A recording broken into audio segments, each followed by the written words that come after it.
Matt Hunter? Yeah, one shot in the back of the head. It ain't pretty. It looked like whoever did it used a .45. They'll assign a new parole officer right away to Hunter's parolees. I'll get you into the group. I go in as a parolee, right? What happened to the guy I was supposed to report to? Hunter got his head blown off. What's going on? Oh, that's what we want to know. We were seen in the park. What did you tell him? Anything else? One bottle of your best bourbon. Okay.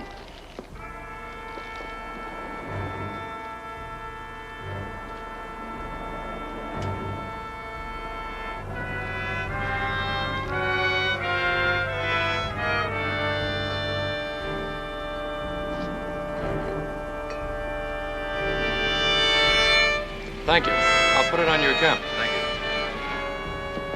you. You know what? What? I'll take these. I'm getting thirsty. I wonder whatever inspired that. If we get him tonight, I'll spring for a bottle of Chablis. How about the pretzels? You would, wouldn't you?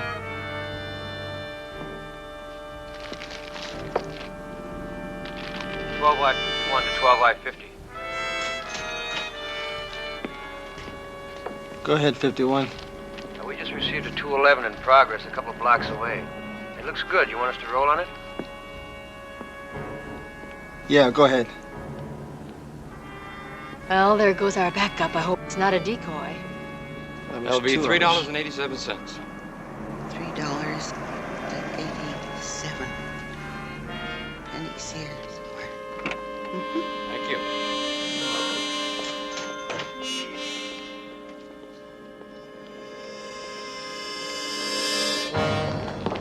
Empty the register. Don't move, lady. Oh, dear. Empty the register. Please. We got a hostage, pig.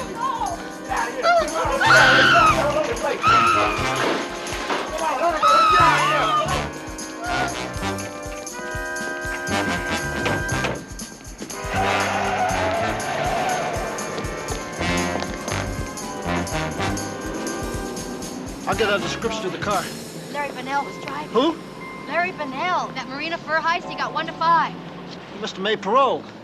They must have an You address all on right? it. Yeah. It's getting rough. Real bad. You know, Sorry, I'm late. I've been to about, 15, 20 places. Nobody wants to hire me. Why do you think they won't hire you, Mickey? Because I'm a Chicano. Well, why don't you try being black, Mickey? I mean, life is so much easier. You have to find work, Mickey. What about the job I had you set up for? What job? At the tire repair shop. I went to that place. There wasn't one Chicano there. Not one. Look, when I spend time setting up a job for you, you better give it a try. Now, you get down there first thing tomorrow.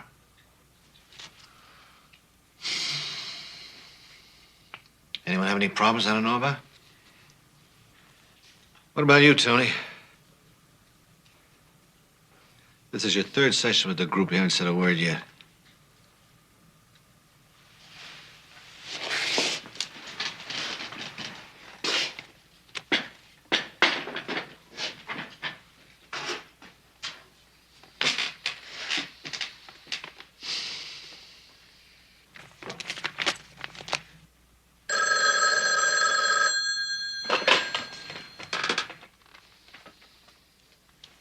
Parole, Matt Hunter.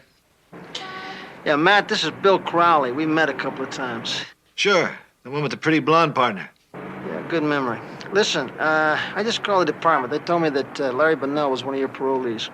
Yeah, why? I got a make on him in an armed robbery. I need his address. I'd like to come along. Okay.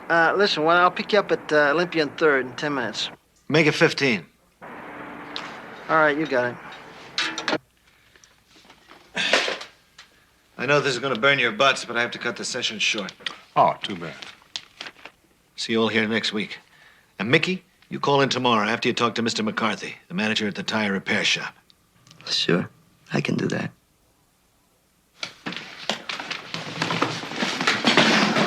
Take it easy.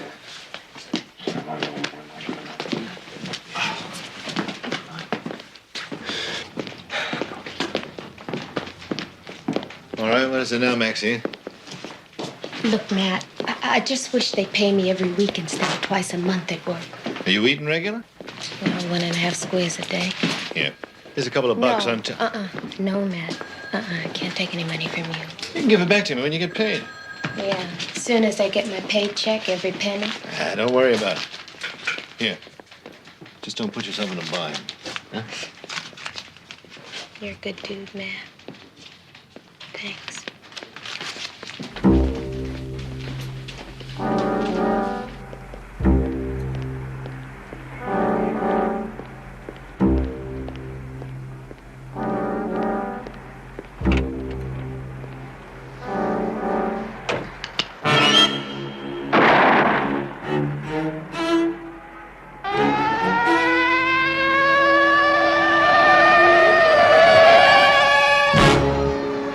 Yeah, it's 771 KYN, the license plate.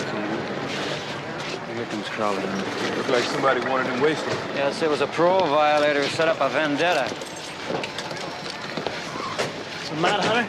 Yeah, one shot in the back of the head. Damn. Looks like a professional job, and there's not much left. It ain't pretty. Looks like whoever did it used a 45. Does this have any connection with the stakeout at the liquor store? We don't know, Pete. I made the driver, Larry Bonnell, one of Hunter's parolees. Hunter was supposed to meet us to pick him up. Now we know why he didn't show. Pete, listen, I got Bonnell's address here. I got it from records. He's not there. Set up a surveillance, okay? You guys better watch yourselves. One of Bonnell's buddies ain't shy about using a shotgun. He wiped out a case of booze right near it. Really? All the time I thought you guys were partying with others. Yeah. Yeah. We'll have to check what brand Hunter smoked.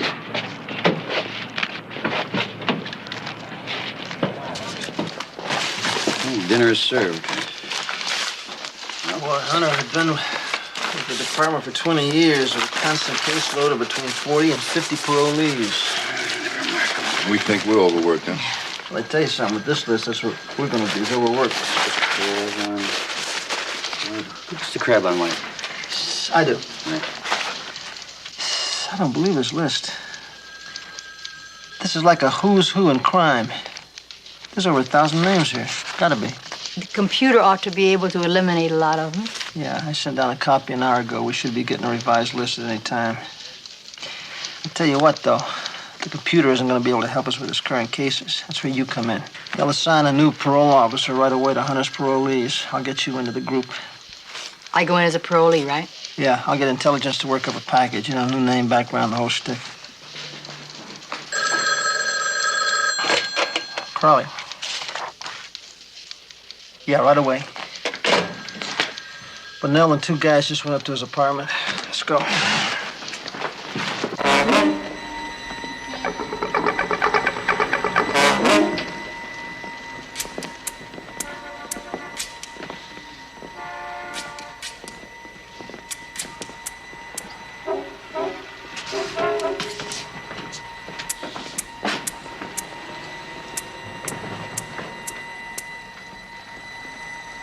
Hey, Louis. Yeah, babe. We ought to hit these guys tonight, huh? Not me. Why not? Not after that foul up the other night. And that's the point, big boy. They won't be expecting us. We walked into the setup because they were expecting us.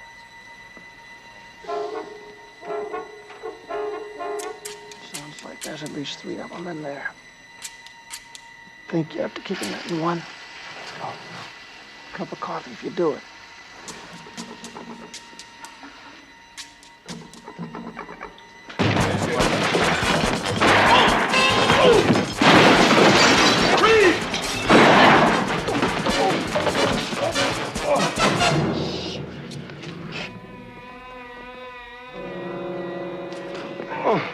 Hey, take it easy. You're lucky I don't blow your brains out. Take it easy.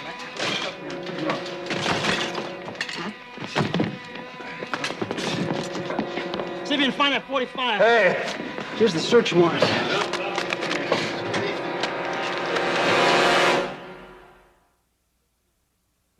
Hey, you guys, wait a second. I need an Italian painter beginning with S, right? 5 letters. Hello. You got that? My name is Eric Jorgensen. I'm your new parole officer. Listen, I would like to clear something up before we get started here. Matt Hunter was a very close personal friend of mine. Now, I don't expect you to accept me right away or to give me your confidence. I know I'm going to have to earn that. Okay? Good. What I'd like to do now is if we could all go around in a circle and introduce ourselves, I could maybe put a face with a name here. Why don't we start with you? Paul Monarch. Paul Monarch. Good. Harvey Gruber. Harvey? All right. Mickey Sanchez. Mickey Sanchez.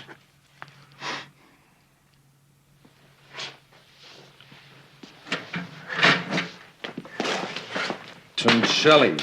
Tony, right? He's a nice guy.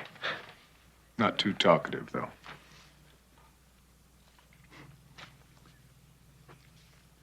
Maxine Fuller. Maxine. Thank you. Okay, we've got a few people that are a little late tonight, but I'd like to tell you that I may work a little differently than Mickey! Hey, What's up, Hey, Jess. How you been? Good. Good. Yeah, everything's all right? Excuse me, I'm Claudia Mason, Mr. Hunter. I'm from out of town. Right, I got the papers on your transfer this morning, Chloe. Listen, by the way, my name is Eric Jorgensen. It isn't Hunter, but I am your P.O. Well, one PO is the same as another. Should I sit down? Please do. Sit down. Jed Smith. Right. Jed T. Smith. JT. What's the T? What's the T for? Terrific. Okay.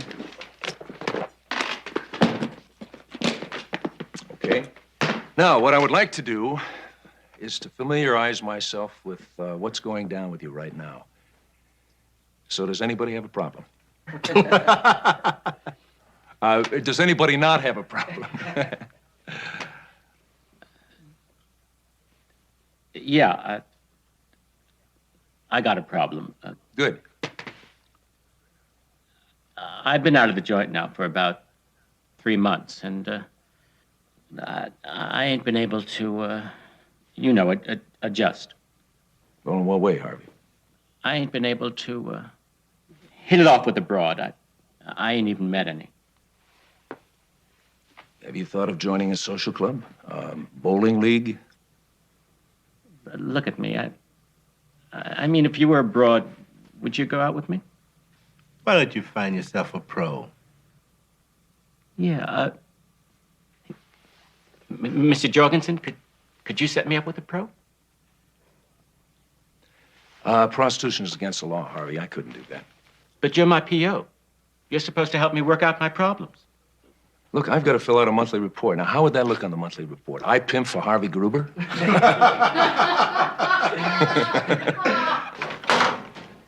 can't. You want some? Why you want to buy me coffee? I'm new in town. I don't know anybody. Cream and sugar. Where you new in town from? Medford, Oregon. What happened to the guy I was supposed to report to? Hunter. Got his head blown off. Well, I guess with a PO, a lot of guys have reasons. No, not with Hunter. He was a good dude and straight. I mean, he helped his people. And if I thought any of these guys had anything to do with it, wow, I'd go to the cops. Never thought I'd say that. You think it's possible any of them did it? A week or so ago, he told me that somebody around here was into something, but he never told me who it was. Hey, what are you writing, a paper?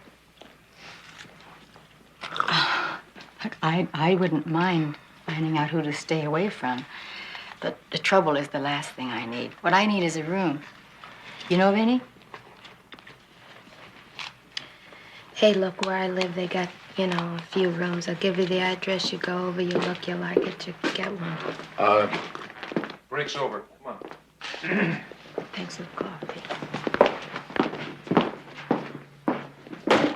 Unless that's your limit, I'll buy you another one after the session's over.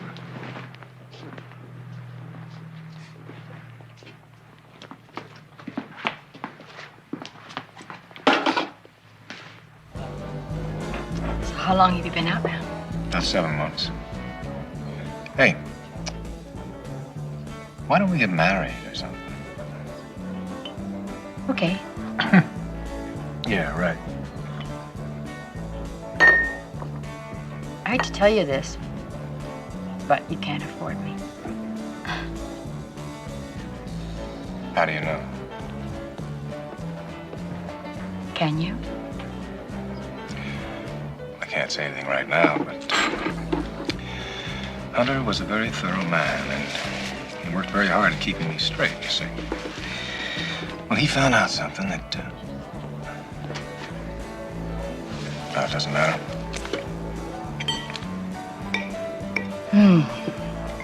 Well, I've had a long day. I got in at 6:30 this morning. Still have to get settled. I got a room at the boarding house where Maxine stays. Oh, that's a shame. You could have stayed at my place. Call me at Maxine when you think you can afford me.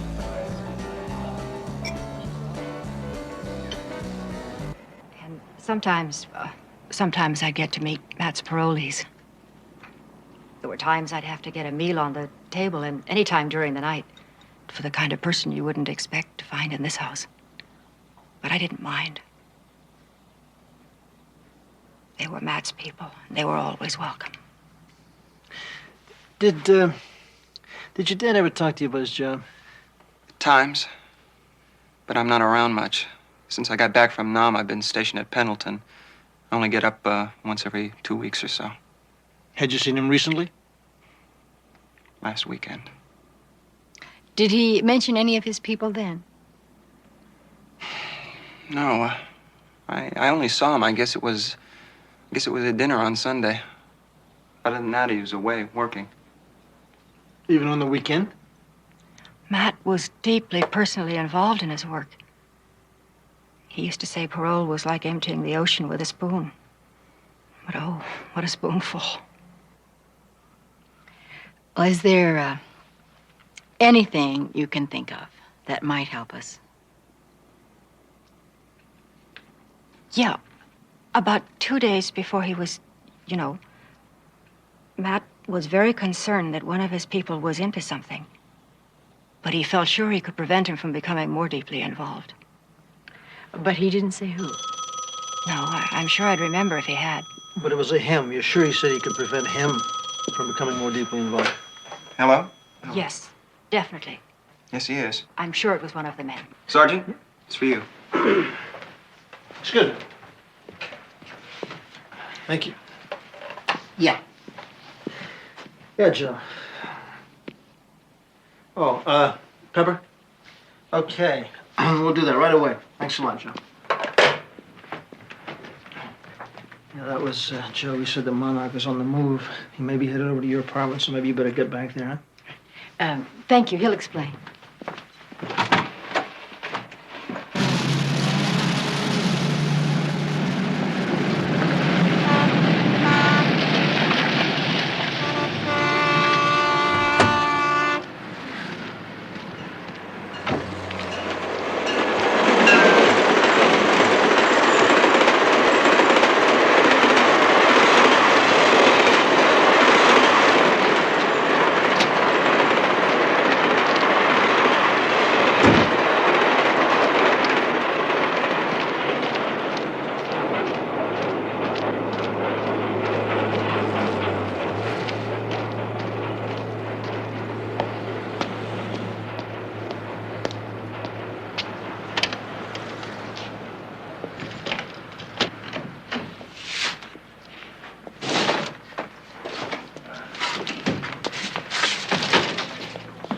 Hey, Paul, what kept you? We've been waiting here for 2 hours. Well, that's tough. I figured I'd pick this stuff up out of town. Here, give me a hand with this big one. Forget it. I got a bad back. Oh, thanks a lot. There, look out. Anyway, I figure that if we ever have to leave in a hurry or something and leave some of this stuff behind, it'll be harder to trace. That, guys, is the drill to the concrete quarter. Hey, you got the pictures. Good. Good. Better than good. That's fantastic. Looks like a nice place to spend the weekend, huh? Hey, Paul. Yeah. Read me a worry. What about? Well, you know, Hunter could have said something to someone before he died. No, not a chance. Well, how can you be sure? Because, Red, if he had, I'd have been back in the joint by now. Yeah, that's good. I don't believe... This is what I couldn't afford, huh? Well, I just hit town yesterday. Give me a week and I'll be living at the plaza. I tell you what I'll do. In 2 weeks, you could be living at the El Presidente. In Mexico? Uh-huh. Acapulco. Yeah, I know where it is, but what I don't understand is how I could be living there. You just come with me. Tell me more. Well, I'm onto this, thing, say. I can't tell you very much about it, but it's, big. Is that what you meant last night when you said your P.O. had found out about something? Yeah, you found out. All you have to know is that I'm on the level. You come with me to Acapulco, and you will have everything a girl could want. As a matter of fact, everything a girl could want. It's not that.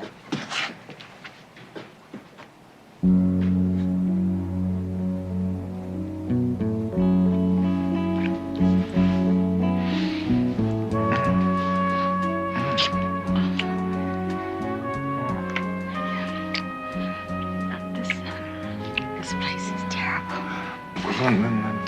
Let's split. I can't right now. I tell you what, Jorgensen called. He's coming to pick me up for an interview. But why don't you call me tonight, and maybe we can work something out, okay?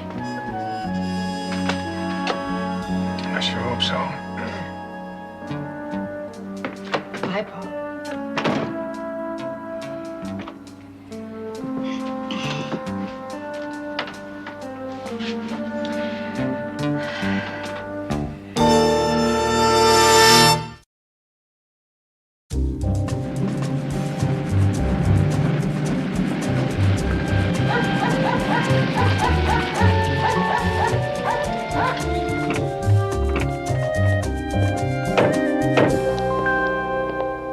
Smell something burning?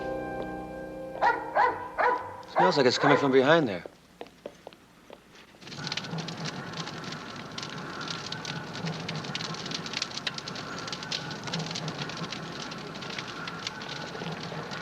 What are you doing? We're investigators working with Sergeant Crowley. What are you doing? My father's things from work.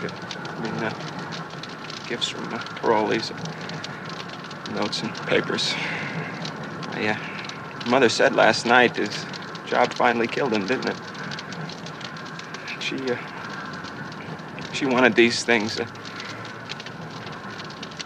She wanted me to get rid of them. You didn't get rid of any of his records, did you? Yeah, I did. Why? Well, we went through the papers at his office. Thought maybe he might have some notes. Something around the house to help us, you know.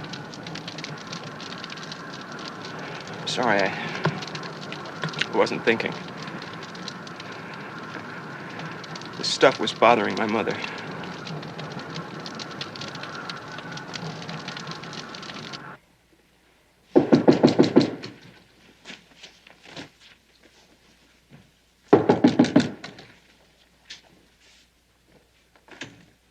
Tony? Hi, Tony. This is Sergeant Crowley and investigators Stiles and Royster. We're going to take a little look around here, if you don't mind. Hey, I didn't do anything. That's all right. Don't worry. Tony, we got an anonymous I get my telephone. money anyhow. That caller said that you killed Matt Hunter. Tell him I'm going to search him. Bill, he's a parolee. I'm his P.O. He knows what the rules are. Against the wall. You hit him, you're going straight back to the slammer. Spread. Hey, Bill, look what Santa Claus found. I'm quite sure it's the right caliber.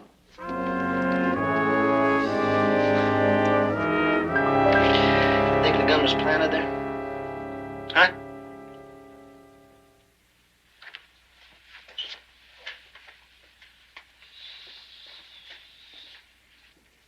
He hasn't answered a single question. No, nothing. Oh, he did say something when we were bringing him in, though. He said, I never did nothing wrong in my life except kill my business partner. And I did my time for that. Come off it, will you? We got the gun. Look, man, I'm just trying to give you a break.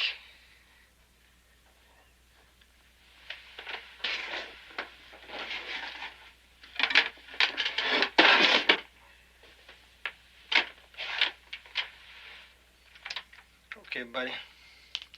As far as I'm concerned, you can ride this beef alone. Cold beer, Oh, tortillas, ocean breezes. tacos. Tacos. Promise you buy me some tacos? I promise, because we're all set. We leave for Acapulco, 8 o'clock Sunday. I wish you could tell me what's going on. Can't do it. But listen, I don't have anything Look, planned. I this- have never pressed you. Don't press me. Besides, if anything were ever to go wrong, it's just better you don't know. You're asking me to break parole. You know, I have a right to know what I'm getting into. Trust me. Well, that's double-edged. How about you trusting me? All right, look. I am trusting you with the tickets. That's as far as I can go right now. I will pick you up on Sunday around 6. Oh, and I won't be able to see you between now and then. Today's Thursday. Yeah, I know, but there's a lot of last-minute stuff I have to do, and I'm going to be kind of tied up between Friday and Sunday. And I'd appreciate it if you just don't ask any more questions now, okay? Okay. Now I gotta go. Sunday.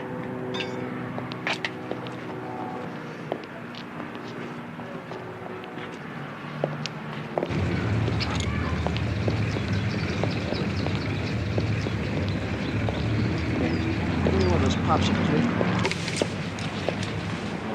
Oh, okay, thanks. How'd it go? Well, whatever it is, it's going to take from Friday to Sunday. Friday till Sunday. From late Friday. Sounds to me like it could be a bank job. That's his M.O. It's good work. Well, I know one thing for sure. He'll never get to use those tickets to Mexico. Aside from the fact that he's a crook, he seems like a very nice guy. Yeah, don't they all? Well, right now, he's my #1 choice for having knocked off Hunter. Oh, I got the lab pottery back. Yeah? And that cigarette butt that you found in Hunter's car was not his brand. What about Tuncelli? No motive. Yeah, but he's I know the he's one an that's... uptight guy, but there's no motive. He hates everybody, not just Hunter. You put him back out on the street. Well, then, whoever planted the gun in his place had to know Hunter's caseload.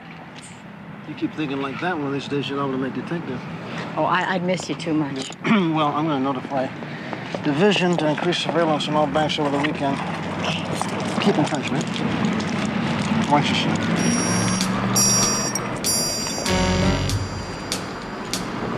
Excuse me, ma'am. Excuse me, ma'am. Yeah?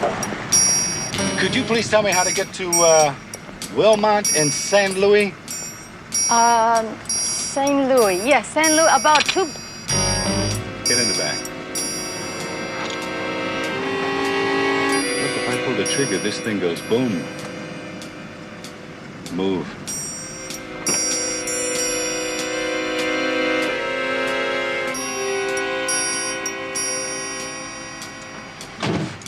Put this over your eyes. This one goes boom, too.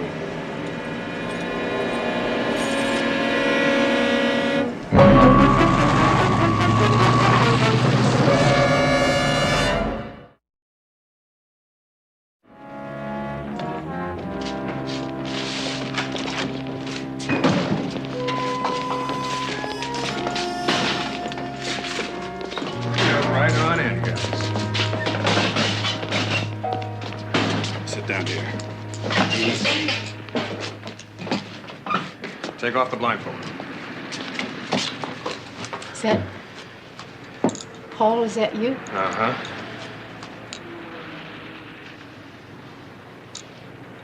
What's going on? Well, that's what we want to know. He was seen in the park, the cop. Crowley. Bill Crowley. I recognized him. Yeah. Yeah, Crowley. That's what he said his name was. Well, what were you doing with him? I was explaining my relationship with you. What's that supposed to mean? Parolees aren't supposed to associate with each other. Someone reported seeing us together. He wanted to know why. What did you tell him? I told him we had a thing going. He even suggested I was hustling. What else? Nothing else. I don't know anything else. I sure didn't tell him I was planning on jumping parole. What did you find in her purse? Their airline tickets to Mexico. Social Security card. A library card. From Medford, Oregon. They used bus tickets from there to here, and the usual junk. Well, what do you guys think? I think she's telling the truth. Besides, the only other thing would be to waste her, and we sure don't want a murder rap hanging over our heads. I think that means you can relax. We had to be careful. I guess I understand. Now what? Now I take you back. Put on your blindfold. What for? Like I said, I'm careful.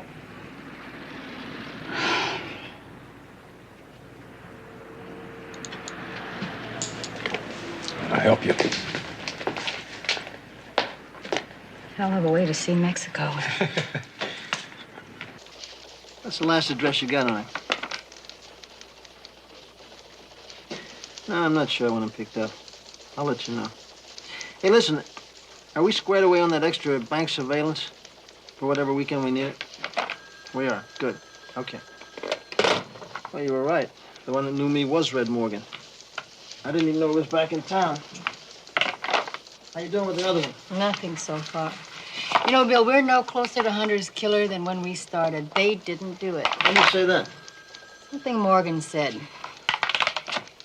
They didn't want to kill me because they didn't want a murder rap hanging over them. Which could mean that they don't have one now, right? Mm-hmm. Shh, give me a shot right here, will you? Okay.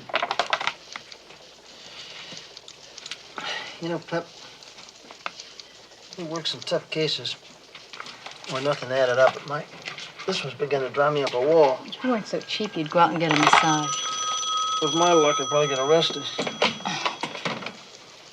Yeah, Crowley. Thanks. How does this add up to you?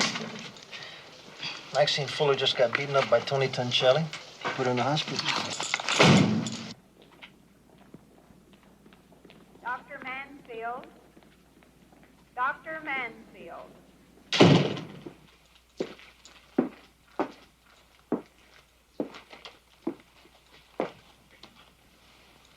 How are you doing, Maxine? Not too good, Claudia. It's not Claudia. I'm an undercover policewoman. My name is Pepper Anderson. I already told the cops everything I know. I know that. I came to see you.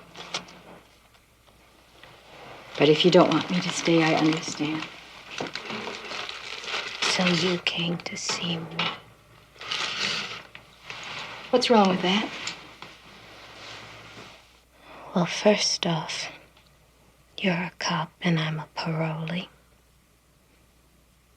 And next, I'm black. Well, I don't have any trouble with either of those things, so if you do, that's your problem. I came to see Maxine Fuller. A woman who helped me find a place to stay and who I thought was becoming a friend. Dr. Norton. That was to Claudia Mason. I'm the same person. Name doesn't change me.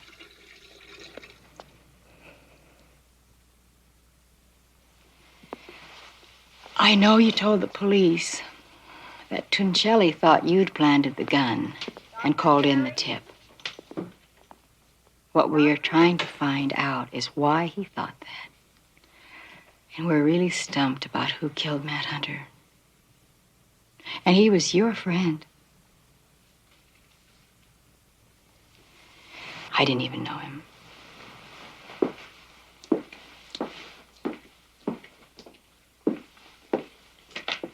Sleep well.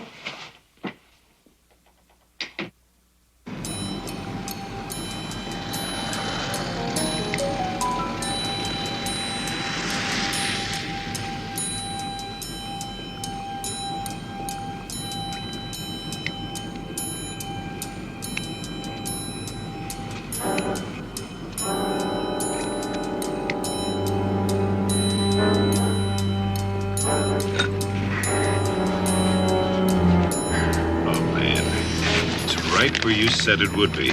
Mission line. Connect the red, joint bypass to red, and apply it to ground.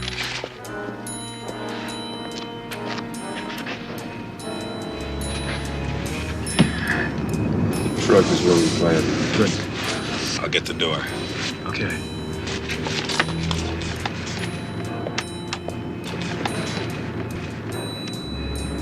That takes care of the alarm.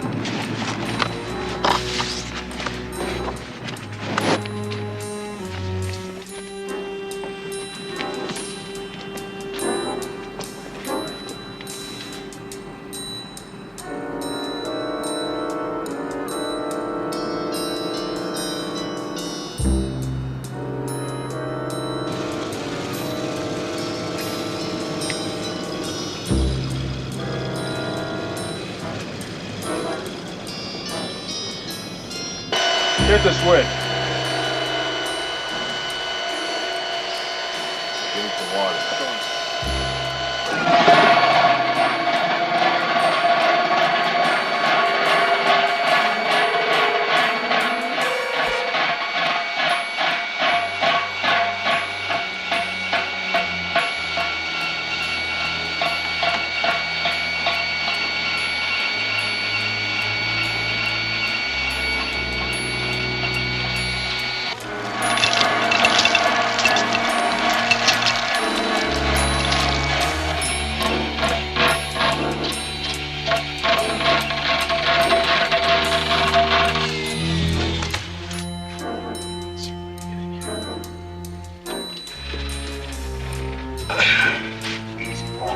Get my right leg.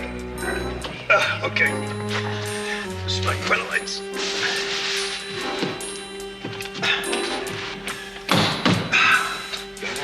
Yeah, give me a push. Okay, I got it.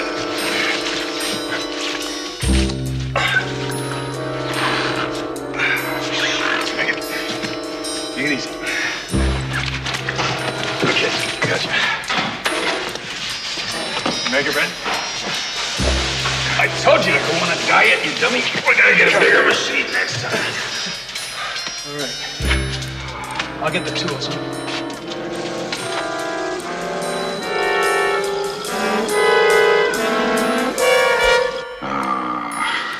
That's beautiful. This would have been worth the price of the job all by itself. That's cute. That's cute. You like that, I huh? like that, yeah. Just like open surprise packages. Well, look, what do you say we open some more, huh? Come on, let's get back to work. Yeah.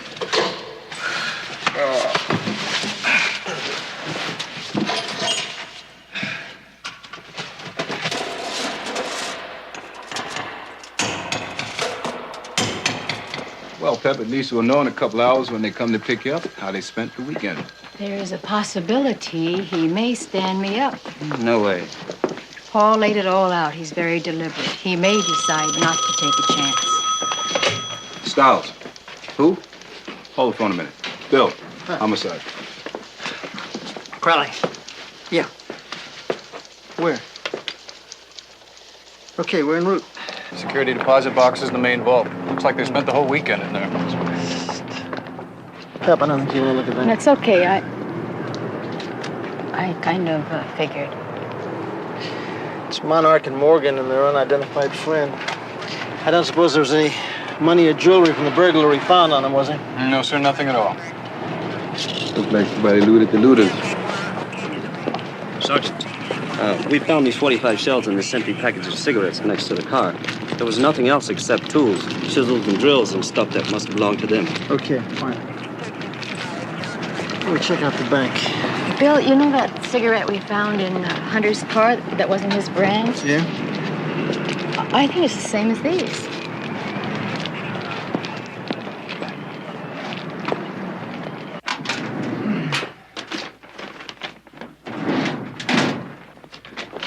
Okay, Larry, thanks. That's definitely the same brand. Let me see that a second. Something's odd. Isn't there... I know. Isn't there supposed to be a tax stamp on these? Sure there is. You're right, it doesn't have a tax stamp. So what does that mean? It means it was bought at a free port. Or a military base. Exactly. He didn't say what time he'd be back. I see. Well, what time did he leave? Do you know that? Oh, about 3 o'clock. What's this all about, Sergeant? What was the relationship between your son and your husband? What's the purpose of all these questions? Hello, Matt. Hi. What's happening? They want to know what the feeling was between you and your father. Excuse me, Mrs. Hunter, do you smoke? No, I don't. Then may we assume that this is your son's brand? Matt, we have to ask you some questions. First, I have to apprise you of your rights. Yeah, sure. Just let me get rid of these.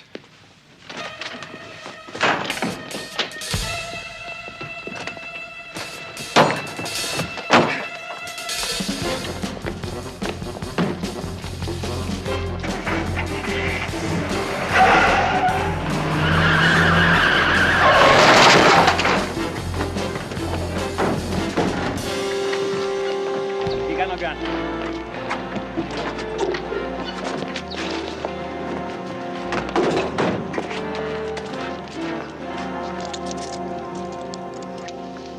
And that's when you decided to kill your father. I don't know how my father found out about it, but he did. That Monarch was planning a robbery. But he told me about it and said he'd have to either talk him out of it or bust him. Anyway, I saw a way of letting Monarch and his buddies do all the work and cashing in on it. You know, there was over $2.5 million. And you just followed Monarch around, huh? That's right. I hung around the bank until they came out. They really did a good job. Patrol car passed by 3 times, never caught on.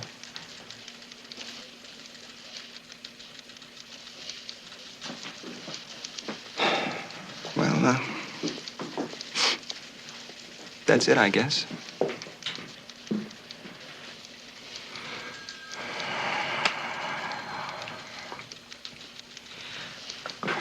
When do you want to get that typed up for us, please?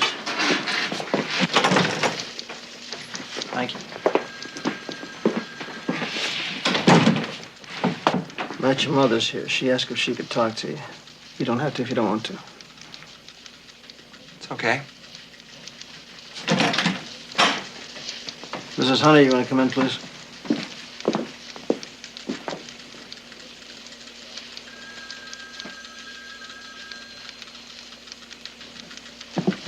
Would you like to sit down?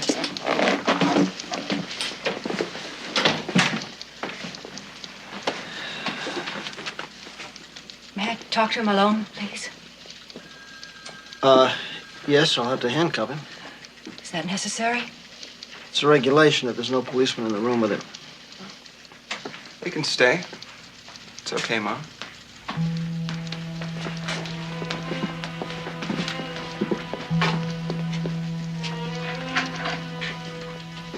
It was your father. I didn't even know him. How could I? He's always with his damn parolees. How many nights a week was he home, huh? How many times did we have dinner together? But, Matt, that was his job. Job hell. But you're forgetting all the other things he did do with you. Yeah. And always with some guy just out of prison. He never took me. Just me. There was always some car thief, some con man, some junkie, some pimp. They were always more important to him than you or me. I did it for you, too. For me? I was gonna take care of you. I was gonna make sure you had anything you wanted. All those nights you spent alone, I was gonna make them up to you. I was alone, yes, but that was my way of sharing his work, his life. It was my way of helping. I loved him.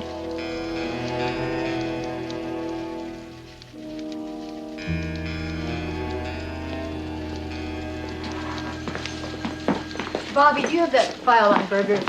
That's it. Thank you. Hi. Maxine, hi. Come on in. Sit down. How do you feel? Oh, just about the way I look.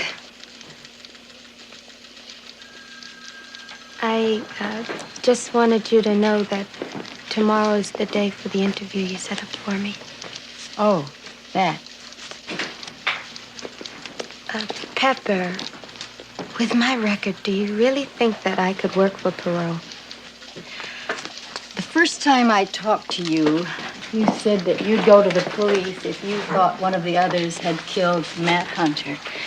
Yeah, but that's the way I felt. That showed me that you knew we weren't all bad, that people could come to us. And you certainly know the needs of a parolee, because you've been there.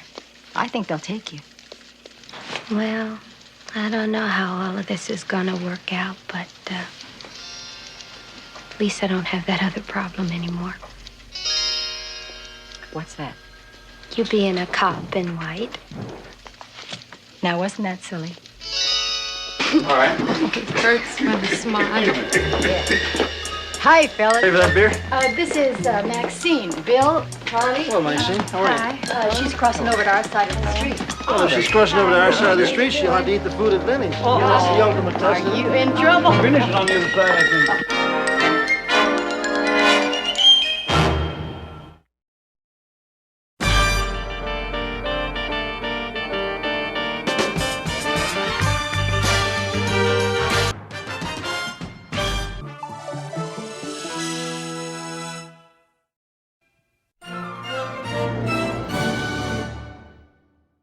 Captain wants me to put together a team of half a dozen female officers, dress them up like older ladies. Good part for you.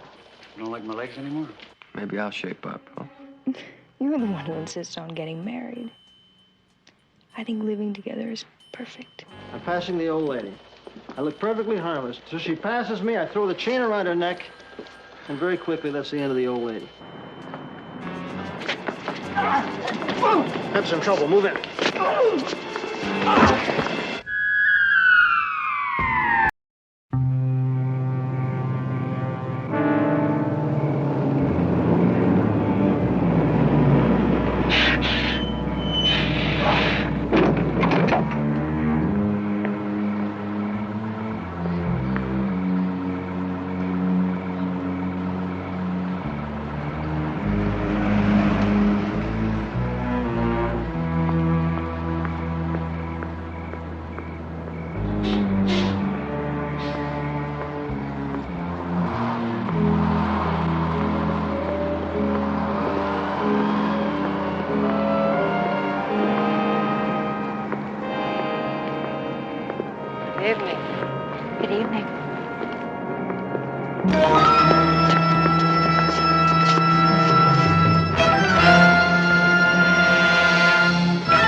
Look, Mother, another one.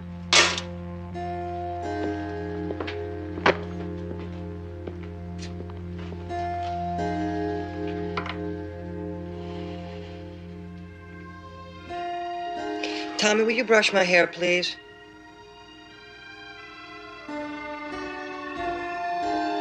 Tommy. Don't, Tommy. No, Tommy. Not now, please. Tommy.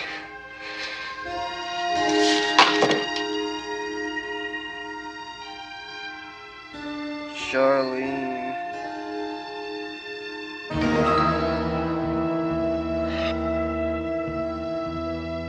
Charlene, why do you do this to me? Pete, Joe, Pep, come to the office. Bring that report, will you, Joe?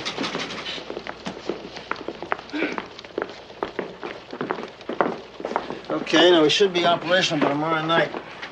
The heat's on. It's not going to come off till we collar this nut. How do we handle it? We're going to try to draw him out using decoys. The captain wants me to put together a team of half a dozen female officers, dress them up like older ladies. Good part for you. Well, what about us? You don't like my legs anymore? Yeah, why don't they use men? They tried putting guys out there. Didn't get a nibble. Now, captain's got a hunch if we put women out there, we might change our luck. Okay, now the killer so far has killed all of his victims in the same neighborhood. Unless he moves to another part of the city, we should be able to put together a pretty tight operation. Joe, you want to go over that MO again? Yeah. Okay, all victims, Caucasian matrons. Late 40s, early 50s. Strangled with a metal chain or wire. No sign of struggle, no sign of sexual attacks, and nothing taken from their purses. That's it. He rules out robbery. Yeah, well, what's the motive then? The motive is we're obviously dealing with a psycho.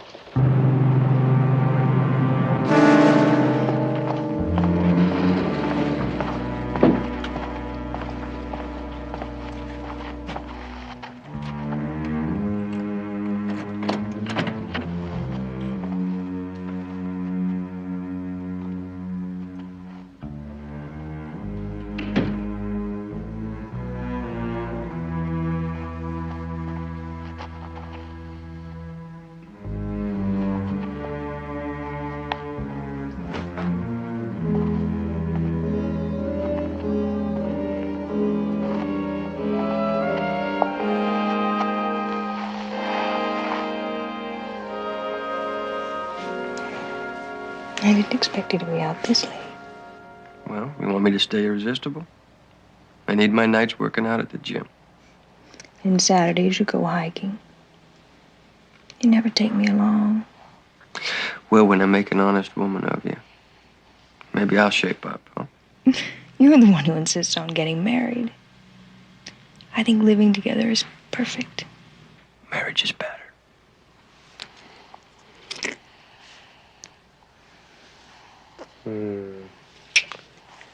So you want to marry me?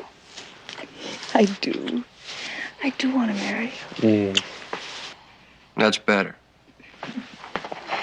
Oh, I love it when you come home like this. Just working out in the gym. Really do that? It helps. Okay, we just received an additional report. It happened again last night, so everybody be alert. Will you? Just be alert. Bill, what about a backup? We're going to have plenty of backup. First of all, we're going to try to keep everybody in sight. Also, you're all going to be mic'd, so we'll have constant radio contact. And if anything happens, all you got to do is just sing out. And there'll be somebody there within seconds. The killer surprised all three victims. So apparently it doesn't look like your cliche bad guy. That's right.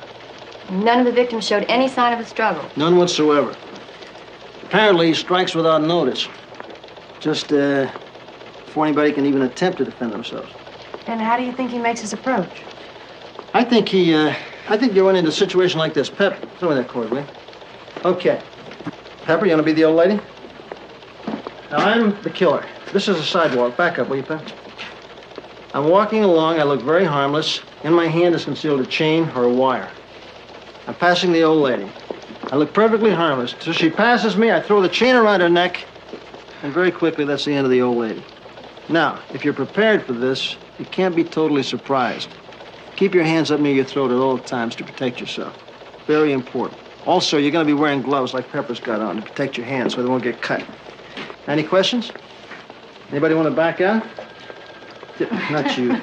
I think you made the point. One other thing.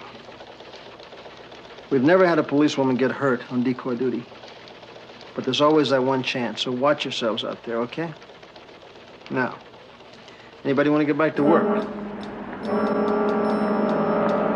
12Y64 reporting a male figure starting to approach from the other end of the street.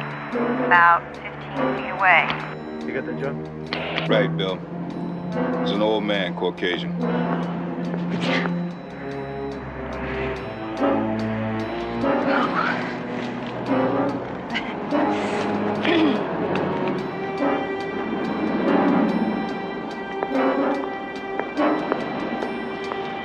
12Y62. Older woman coming out of a private residence and heading my way. 12Y51. Man running right at me. Across the street. You on that, Pete? I'm on it, Bill.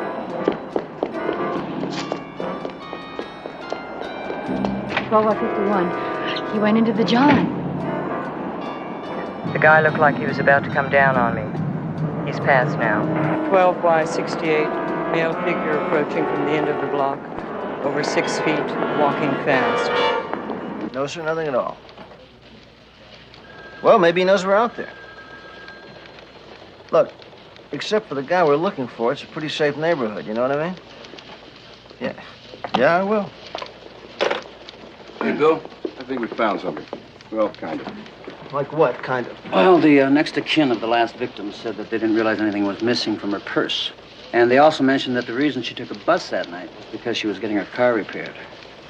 So? We didn't find any driver's license. Once we pointed that out, they discovered that it was missing. Her husband says she always kept it in her wallet. So we thought we'd recheck the other two victims. Their next of kin didn't notice anything missing at first either. Was anything missing? Well, it took a little while. None of the victims drove, but they carried a lot of credit cards. And one from each of them is missing. Well, I tell you, you better have them alert and check out all card companies in the city.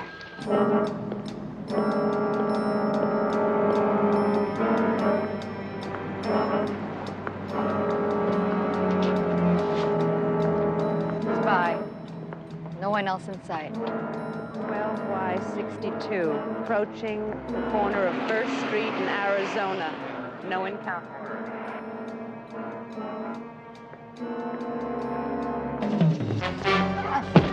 That's in trouble. Move in.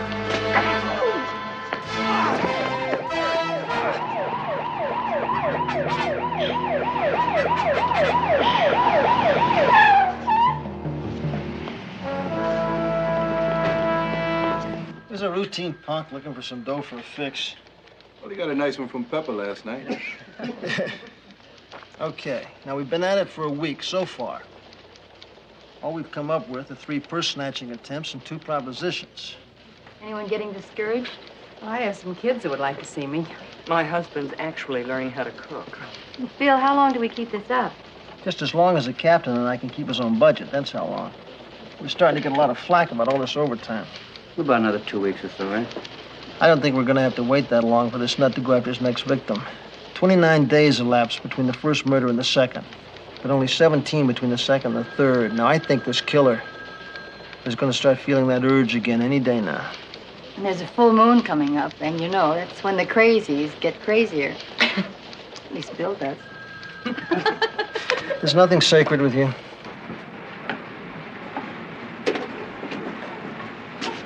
Hey, Tommy, it's 6 o'clock. Don't you realize you're free? Yeah, don't bother me. I'm trying to impress the boss. Okay.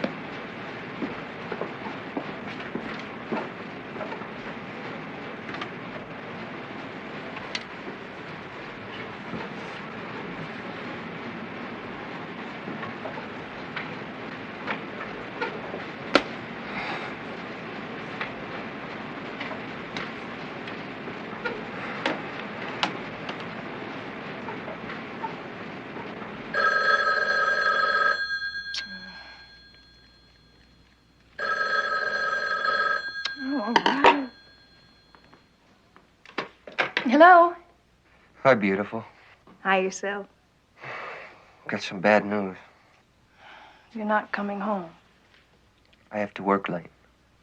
Oh, Tommy, I had a sensational meal planned for tonight. Can't you put it off till tomorrow night? I suppose. Oh, and since I have to work late, maybe I'll stop off at the gym and get a little workout. Yeah, sure. Oh, and before I forget. What? I love you.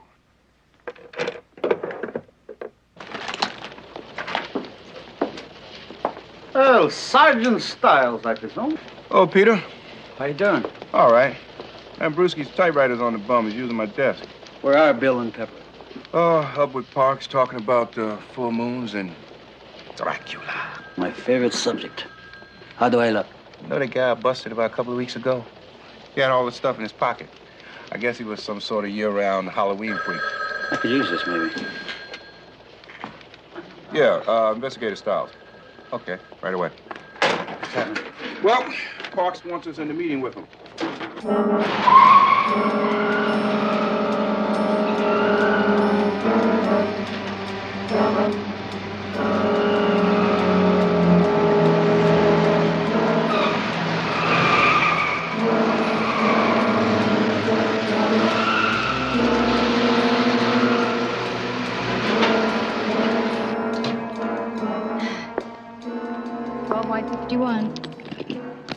Be out in the street in a couple of minutes.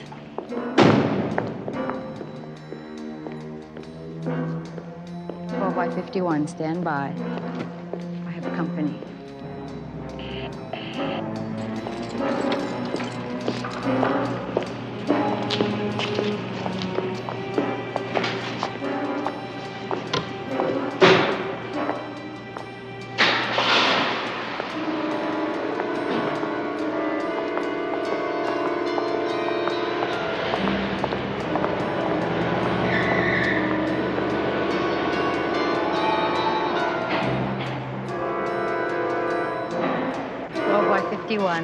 False alarm. He drove out. We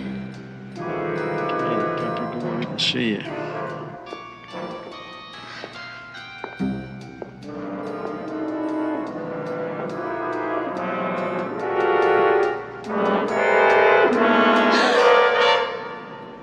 Oh, you startled me.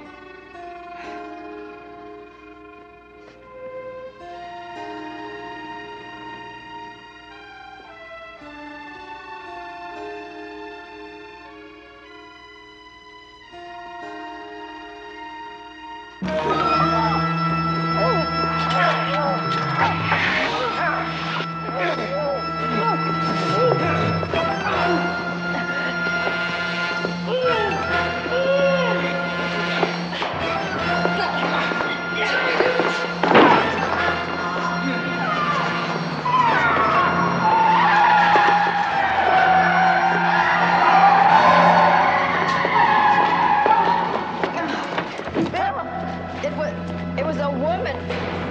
She got in the elevator.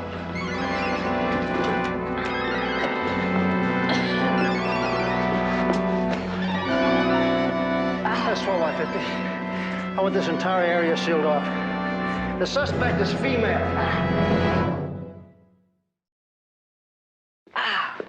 Damn. Huh? Ah, she was strong. An old woman wouldn't have a chance. It's too close, huh? Oh, as close as I ever planned to get. All right, get on the other side. Let's get out of here. I got a heart condition. Don't. Can't stand anything like this, please. What the hell is this? Car fare money? You got more than that, creep. I don't. I honest to God don't. Who are you hiding the rest, huh? Where? I don't Stan, have give the creep any one of more. our cards. I don't.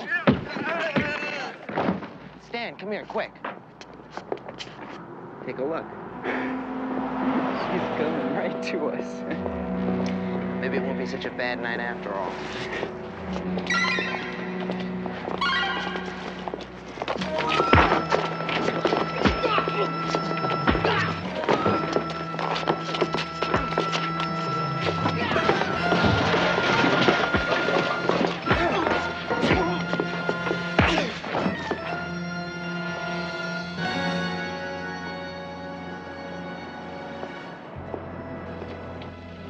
the hair is no good. Let me try this. Yeah. Kind of a shag there. Is that better? That's the, the lips. I don't like the lips. Chin's lips. Let me see that it grabs you. No. More like that, number 20.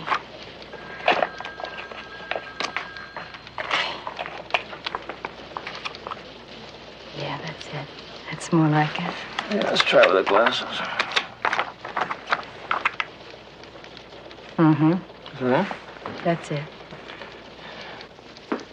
Hey, Bill. I just got a call from a friend of mine. He's at the hospital ward of Central Jail. He was telling me this story. He was laughing so hard he could hardly get it out. Last night, 2 hard-case muggers tried to take off a young lady, and she wiped them both out. Yeah? Not only did she fit the description that Pepper gave us, they were picked up 2 blocks from where Pepper was mugged.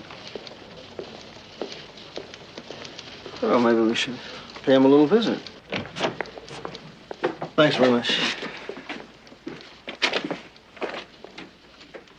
So these are the 2 guys, huh? I'm Sergeant Crowley. This is Sergeant Anderson. We hear you guys got in a little trouble last night. Yeah, you could say that. Yeah, we heard you robbed and beat up an old man. Then, unfortunately, tried to do the same thing to a young woman. Is that true? You already know the whole story. What do you want from us? Well, I don't know. You guys look pretty rugged to me. I'd just like to know why you let some little lady beat the hell out of both of you. Hey, she was a pretty tough chick, let me tell you. She surprised us. Who'd expect a broad like that to know karate? Did you get a good look at her? It was dark. She look anything like this? I don't know. What about you? I don't know. Well, why don't you look at the picture, punk? Now, what about you? Could be. Like I said, it was dark. What was she wearing? Some kind of, what do you call it, a pants outfit. Pants. What color was it? I don't know. Was it light, dark? Dark! Did the top and bottom match? The lady asked you if the top and the bottom matched. Did It matched. What else? Was she carrying a purse, a shopping bag? She was carrying a purse. What else did they think we were after? What else can you tell us about her? It was dark. That's all we know. Looks like we got a couple of winners here.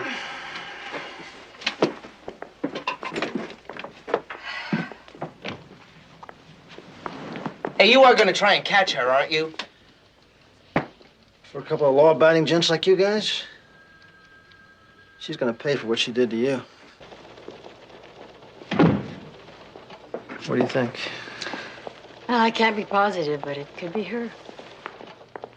Well, I guess we spend the rest of the afternoon on Park Avenue. It's all yours.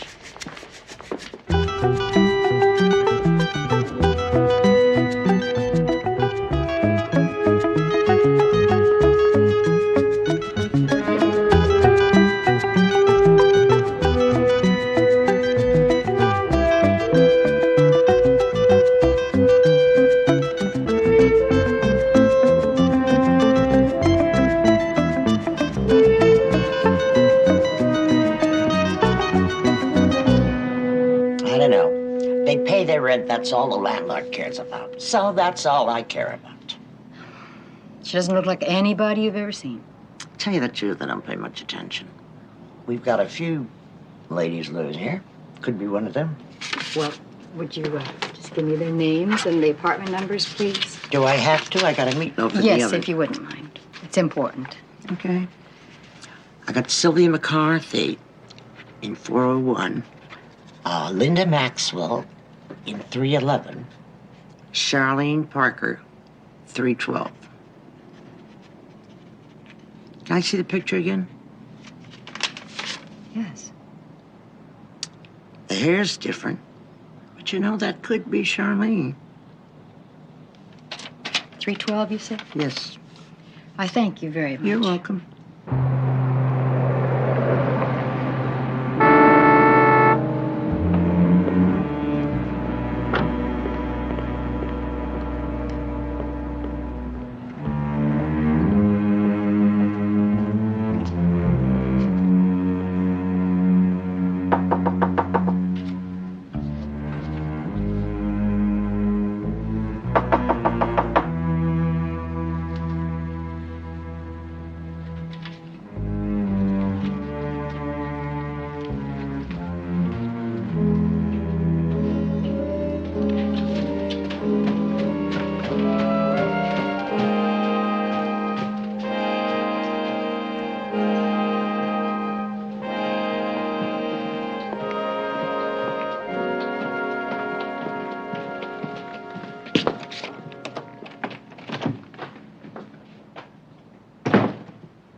Charlene, you've got to stop this. Yeah? Why should I? You really don't care what this is doing to me, do you? No, not really. It's my life, and I'll do what I please with it. Charlene, now you know I promised to take care of you. I don't give a damn. Can't you get that through your head?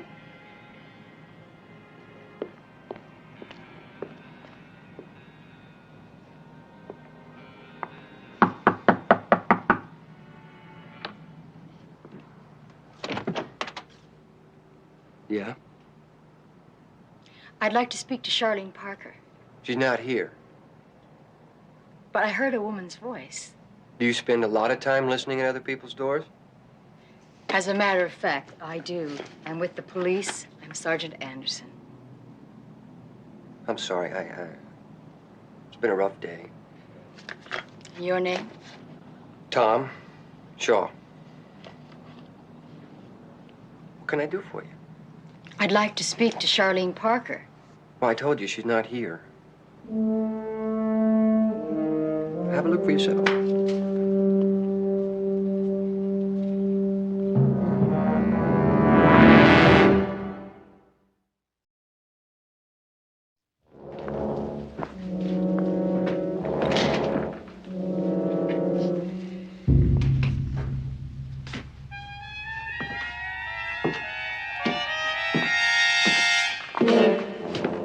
Is this the bathroom? Mm-hmm.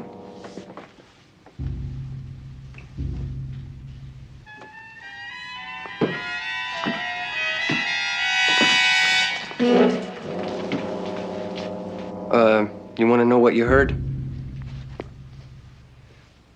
TV. I like it loud. Do you live here? No, just a friend with a key. Your friend, what time do you expect her home? Charlene? I was hoping she'd be here now. She in some kind of trouble? No, we want to question her about someone we're looking for. I see. Would you ask her to call me, please?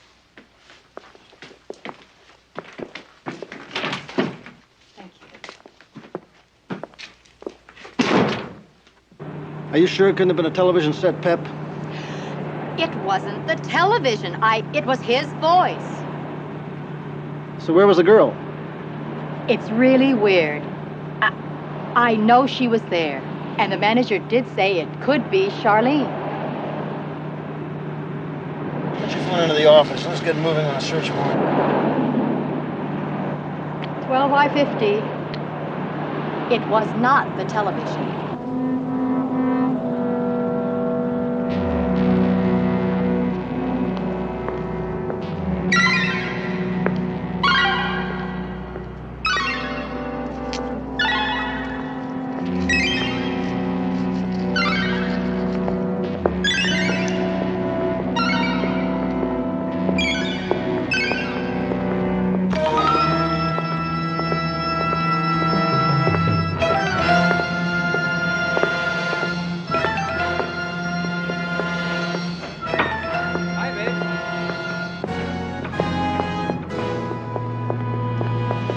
Say it's a search warrant?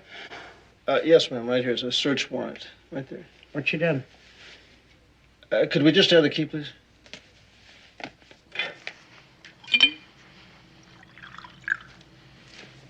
Tommy, if there's something wrong, I think you should tell me about it. There's nothing wrong. Can I just be in a mood once in a while? Sure, but But what? it's more than a mood. You don't come home until all hours. Sometimes I feel like there's another woman.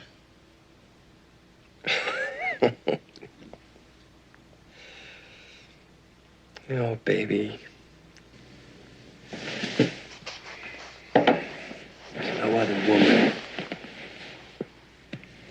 Hey, we got a weekend coming up. And you'll be off in the mountains hiking. No, we'll be off. And you've always wanted to come with me. So, I'll call in sick tomorrow. And we'll sleep in, have a late breakfast. Okay?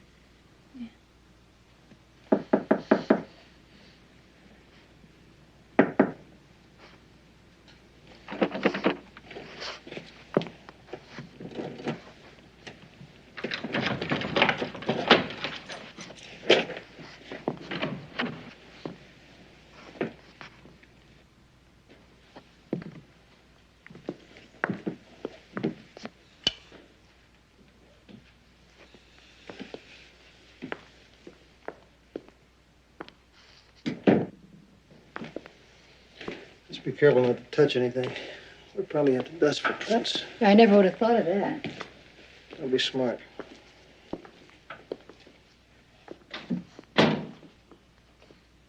She hasn't even got a toothbrush.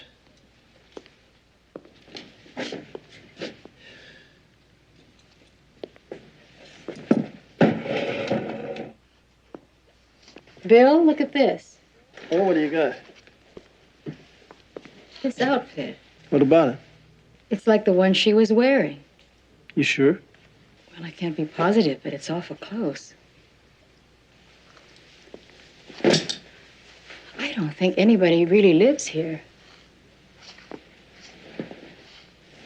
There's no sheets on the bed. Looks like nobody sleeps here. No sneakers, no jeans, a couple of wigs. You think she just comes here to change clothes? I don't know. I think these are all costumes. If she just uses this place as a way station, why she got all these photographs up here? These are all the same woman. Could be her mother.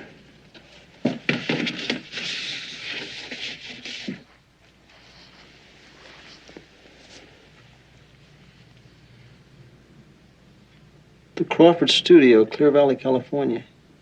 Yeah, that's Mrs. Shaw. She died about 10 years ago. Stroke, I believe. Did you know her well? No. Just that everybody knew about the terrible thing that happened. And what was that? It mustn't have been more than a few weeks after this was taken. Her husband and little girl got killed in a car accident. She took it awful hard, they say. Went crazy with grief. Anyway, nobody was surprised when she passed on some years later. Did she have any other children?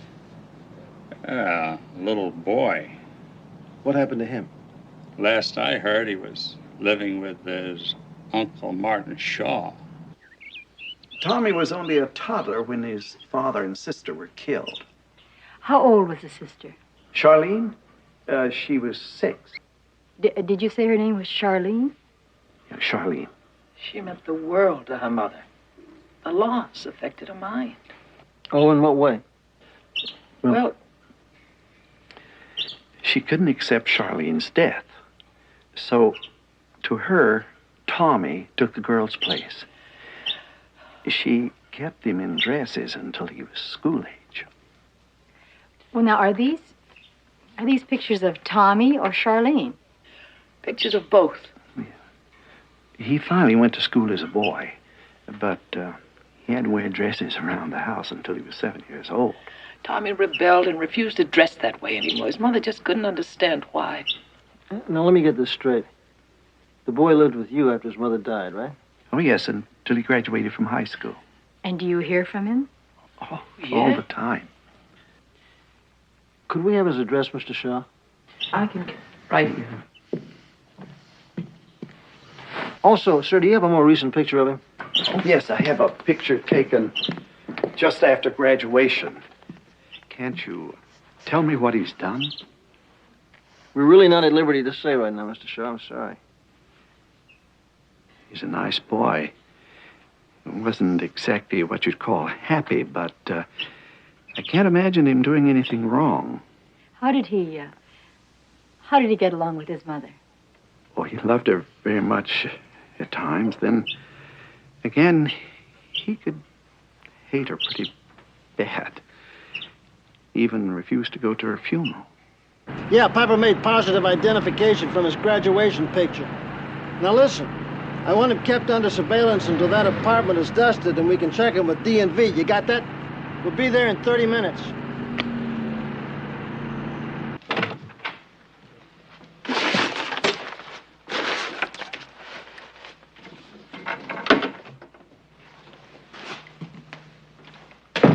Evie, Yeah? make sure you bring a jacket. It gets pretty cold up there. How's this for starters? Sensational. Are we really gonna sleep on the ground? Mm-hmm. Sounds pretty grubby, huh? Want to back out? No. Even if I have to stay dirty. You won't have to. There are plenty of cold, icy streams. Oh, Evie, make sure we have some heavy socks, too. Oh, shoot.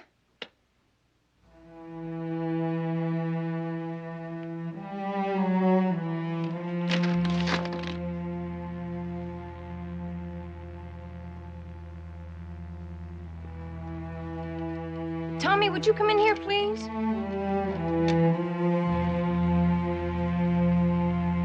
Tommy. What are these? What do these mean? Who do they belong to? Tommy?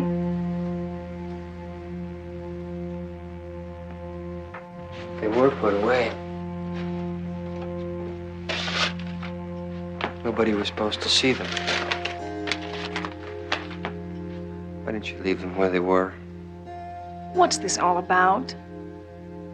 Tommy, is there something that hurts you so bad you can't share it with me? You can't talk to me about it? I want to help you.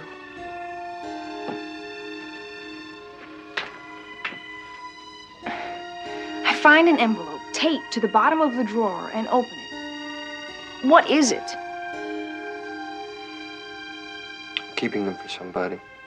Who? I promised I wouldn't tell anyone. Does that have anything to do with what's bothering you?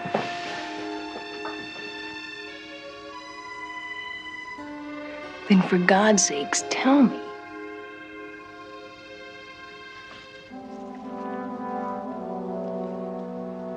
They're my sisters. Your sister?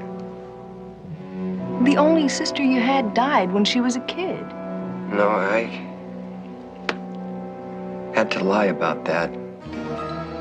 She didn't die. Then what? No more questions now. But We'll talk about it on the way to the mountains. Yeah, well, look, if you hear from him, let me know, will you, please? Thank you. Hey, Pep. Bill? Just checked out the place where he worked. He phoned in sick today. Oh, yeah? What about his apartment? Well, Pete's over there now. Anything new on his fingerprints? They're still checking. Say you should have some in a few minutes.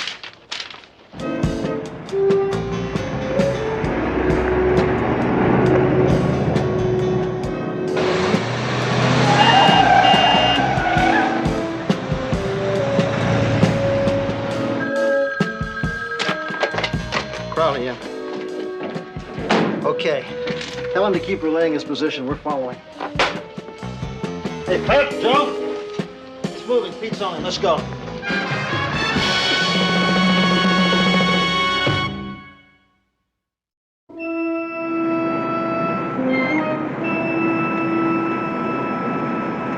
Suspect traveling north on Pacific Coast Highway.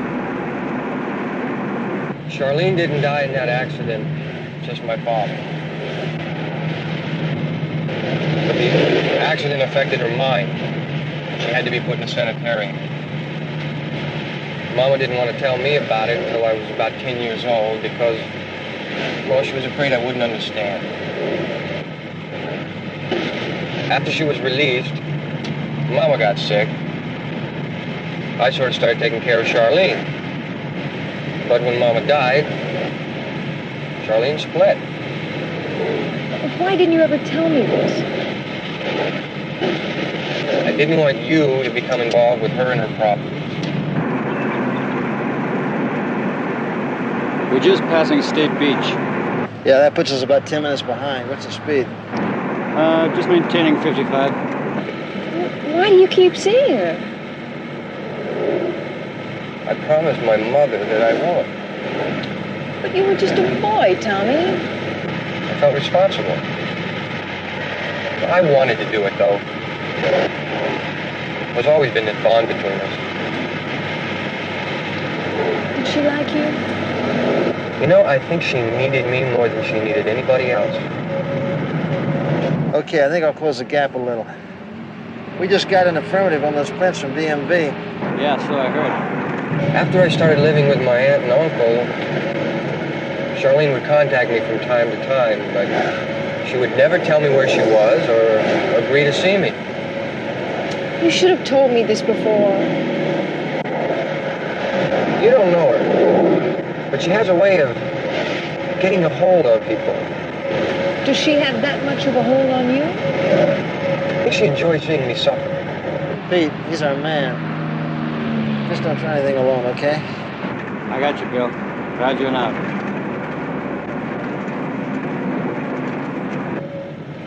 Tommy, the things in that envelope, what do they mean? I don't want to talk about this anymore. Oh, please. No, I mean it. Let's just not talk for a while.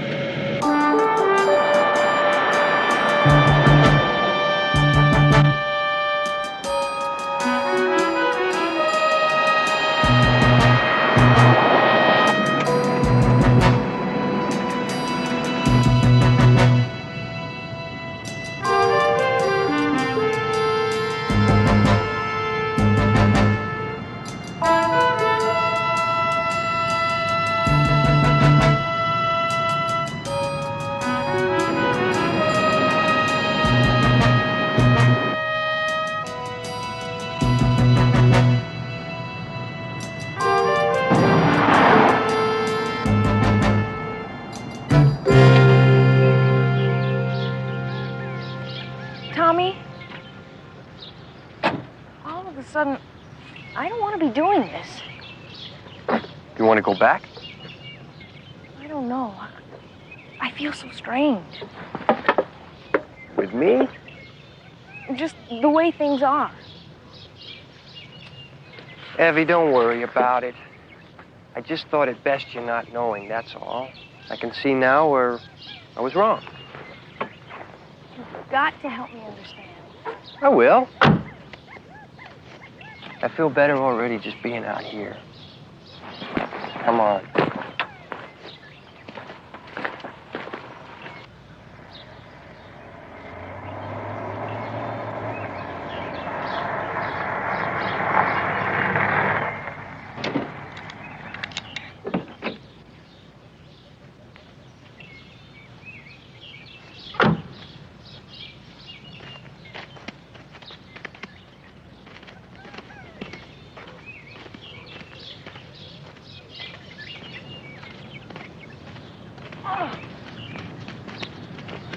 Oh, it's beautiful. I knew you'd like it. Do you always come here alone? Uh-huh. Why? Kind of keeps my head together, you know what I mean? A couple of times, Charlene came with me. Thought it might be a way of reaching her. I mean, nobody else to do it, really. Tommy, how did she feel about your mother? She loathed her. So much so I couldn't believe it. You know, one of the first things she told me after we got together again was What? she planned to kill her.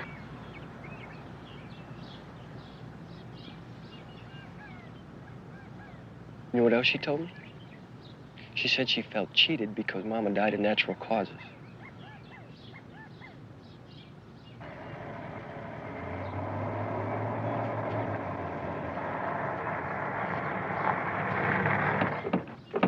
Where are they, Pete? Up there hiking on the trail. Let's go. Tommy, tell me the rest.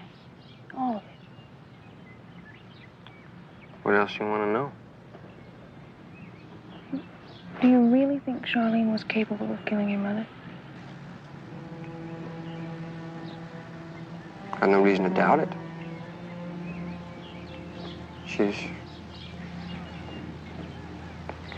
killed her 3 times since. What do you mean? And each time, she takes something from them. Something with their name on it. And give it to me. What are you saying? To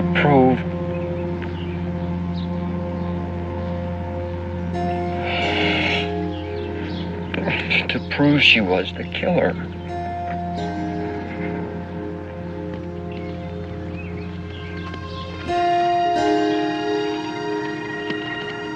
The driver's license, the credit cards. And I'd read those names in the paper and know it was true. The strangler? Are you talking about those women who were strangled? But how could you? Why didn't you go to the police? I couldn't. But why? Tell me, you've got to tell them. I can't. Oh, dear God, Emmy, help me. Of course I'll help you.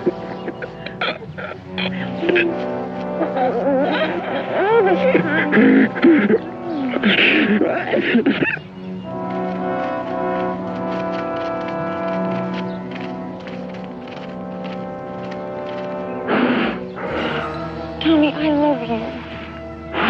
Everybody else in the world. We're gonna take care of this together. Well, I mean it, baby.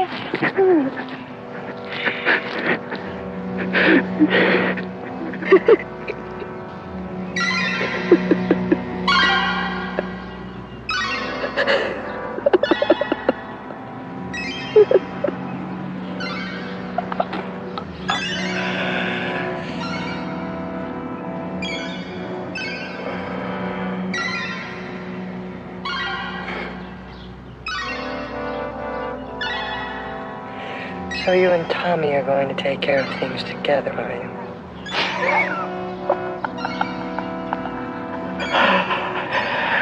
I don't think you are.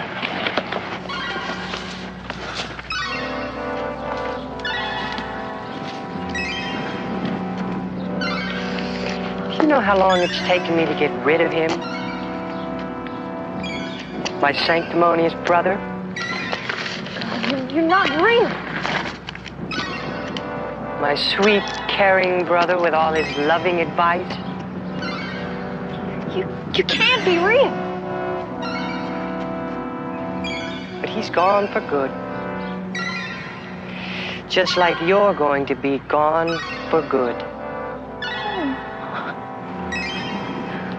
Would you like to see how I kill those other women? No, please. Well, I think you should know exactly how it was.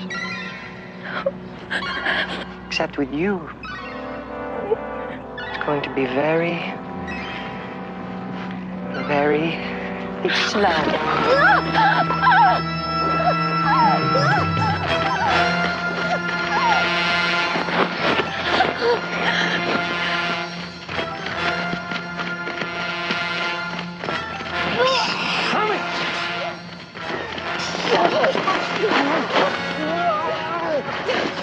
What's the matter? Abby? Who are these people? I'll kill you. Depend on it. I'll kill you all. Get him out of here. Come on. Come on. I got it.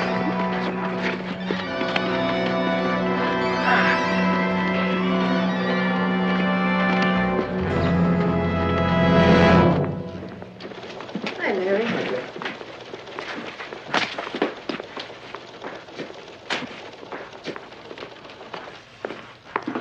Hi, boss. We're all okay? Yeah, I stayed with her till her sister picked her up. She's gonna be okay. How would you like to hop out and get something to eat? I'm really not hungry, all right? It's my treat. Why don't you just go out with the guys, all right? I'd be happy to do that, except Joe's gone home and Pete's got a date. I wonder how long before Tommy Shaw is out and back on the street. Well, I guess that's the system. That's how it has to be.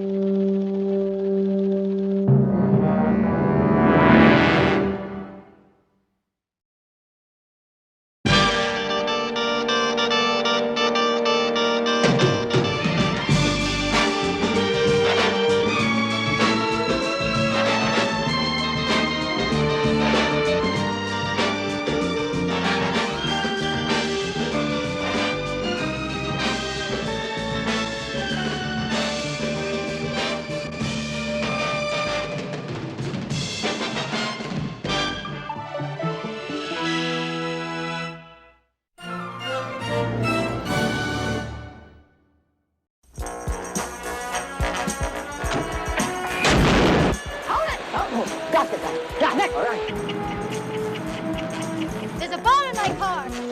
What kind of a cop are you? A scared one is what I am. It was you, wasn't it? I don't know. Was it? A psycho? No, worse. No, I can kill you anytime I like.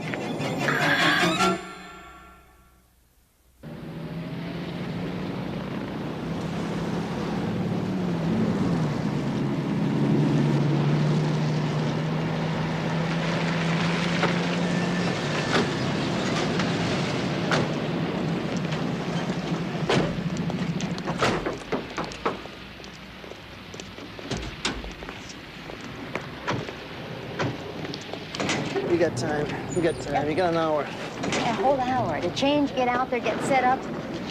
Ah, do you believe this day? I think if I did, I'd lie down to sleep through it. All right, follow me. Let's go.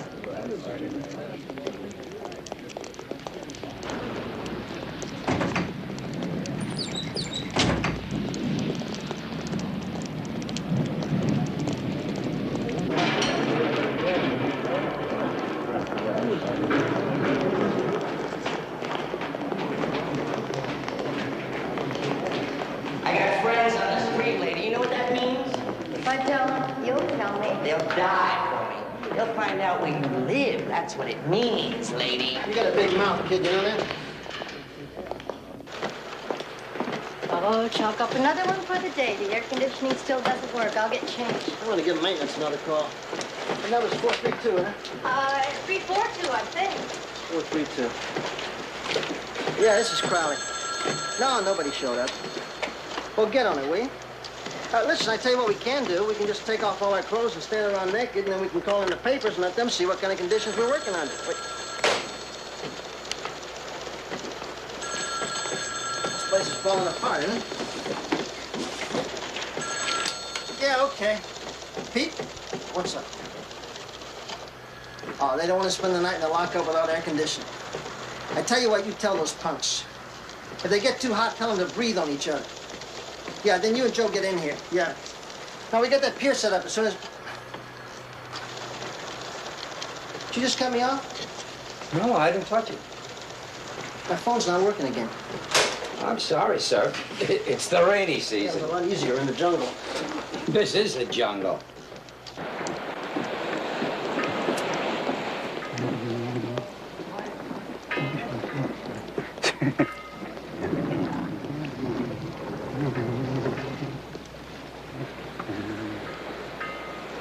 It's a little cooler out here. About the only spot that is. Yeah, it'll be storming pretty soon. Mm-hmm. Best time for fishing. You're pretty casual about that. What, my open box? Down here, everything's casual. You wouldn't want me to stand out, would you? No, not at all. All right, you show me yours, I'll show you mine. It's all there. It better be. Now yours. All right, help yourself.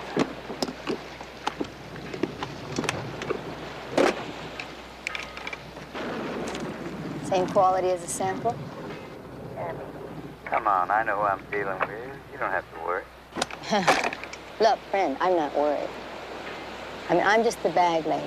If that turns out to be rat poison, I don't get hassle you till you get pinned to the ground and get fed to you with a spoon. You're a charming lady to do business with. Bye-bye. Good night.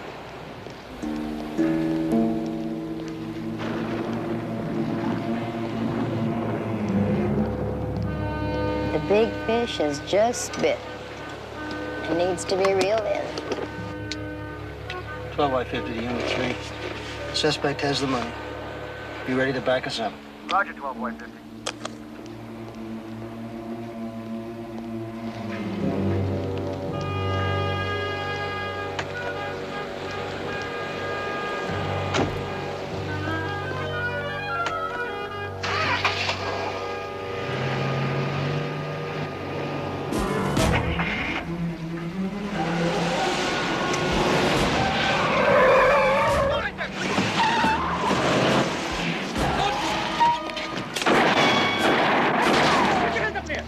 Put your hands up. Up. What?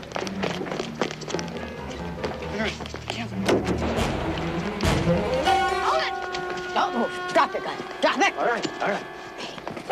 All right, come on, let's go. Okay. Take a stand. Let's go. Hold your back. All right. Let's go. We got it. You like playing cop, don't you? You're playing, Como. We'll see. Meanwhile, do me a favor. Drop dead. You know what I was thinking out there on the pier? How great it would be just to jump in that cold ocean and stay there all night. Well, we can always go back. I don't have a bathing suit. I don't either. Let's go back. That's what I like about men. You know what they're thinking. You don't have to guess. What's on my mind right now? That you're glad today is over. Yeah, that too. You know what occurred to me? All of us were in on the punt bust, and all of us were in on the Como bust. X number of men and one woman, and yet when they let their anger out, it was against the one woman. Now, what do you think about that, Dr. Freud? Well, I think, Sergeant Anderson, that the woman stands for the motor figure. The motor figure? The motor figure. So they get pretty angry when she comes down on them. See, they know that Papa's a louse going in. Oh, no wonder you're my boss.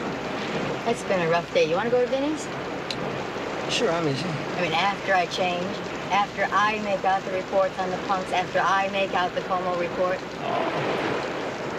Just wait when you're ready, Sarge. You guys making any headway? I don't know how much longer we can work at this sweatbox. Well, it's in the thermostat someplace. Oh, It's downtown area every No, year. it's probably the rainy season, right? It stops everything except heat and crime. Hey. What? You ready? What? Vinny's, remember? Oh, listen, we got a call from my DA's office. Got an appointment tomorrow. Yeah. Well, wait a minute. What appointment? The review of your testimony in that rape case. Oh, 9 o'clock. Yeah, I don't want to lose that one. He's a real sick one.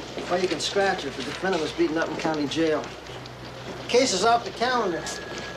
Miss Freeman said she'd be in touch with you. Let's get out of here. Mike, would you warm that up for me? Yeah, it's good tonight. Hi, Pep. Bill. Hi, Bill. Hi, Pep. fellas. How about a tequila straight on up here? You guys are not gonna believe this. They fixed the air conditioner. No, you know our prime suspect? They didn't let him go. No, not the driver. He's not important. We got him. No, but Mr. John Como was out on bail. How much bail for Como? $100,000 worth. So now he's walking the streets a free man, huh? Great. Out on the street even before my report gets processed. I've had enough Let me coffee tell and you aggravation. something. You did a hell of a job moving into that organization. Sure. Listen, drive carefully. The streets are slippery. I'm going home. Good. You drive, Pep. Good night, darling.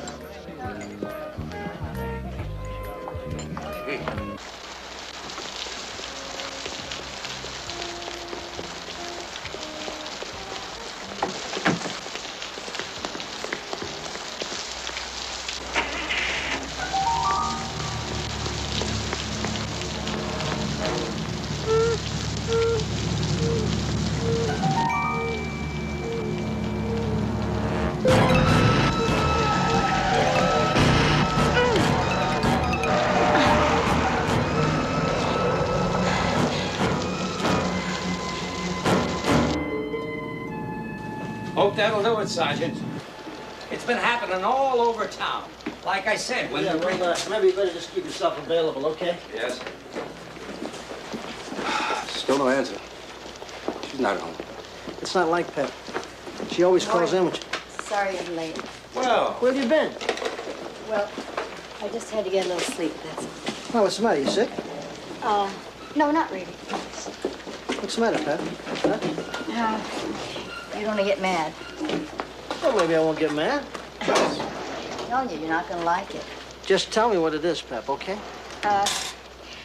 Last night after I left you guys, somebody tried to run me down. Where? Outside of Vinny's. You mean deliberately? He convinced me. Did you get his license number? No, I couldn't even get a good look at the car with the rain. Wait a minute, why didn't you come back in the bar? Told you you'd get mad. No, I don't understand, Pep. I mean, why didn't you come back into Vinny's? Because I was running, I was scared, I just wanted to get home. What kind of a cop are you? A scared one is what I am. How would you like it if a car was trying to run you down all over the street? Styles. It's him, Bill. It's who? Pep, you know somebody named Napoleon? Yes, he's a snitch of mine. Well, he's been calling 4 or 5 times. He won't speak to anyone but you. Hello.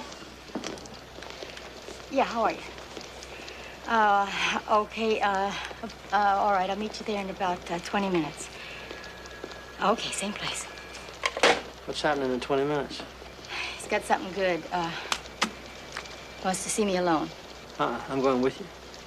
I'm just gonna follow you, okay? I wouldn't mind. Let's go. Napoleon's turned out to be a pretty good source. Well, if he's on that burglary gang, you can give him a bonus. I plan to. Oh, yeah? Why do you wear your coat when it's so hot? Are you kidding? I'm like an Arab. It reflects the heat, keeps me cool. Listen, I'll go get my car. Reflects the heat?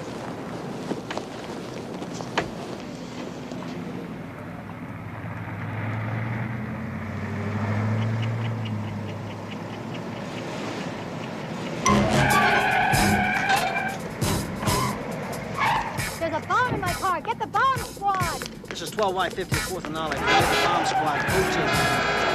Get a bomb! Hold it! Stop! Police emergency! Hold it! Hold it! Stop! Police! Hold it right there!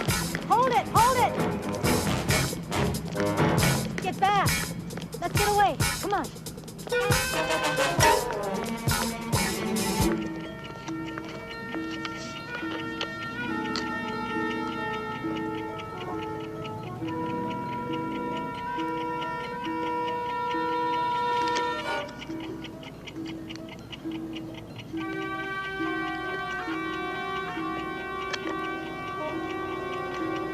What's going on? Wish the hell I knew. Como? It's a strong possibility.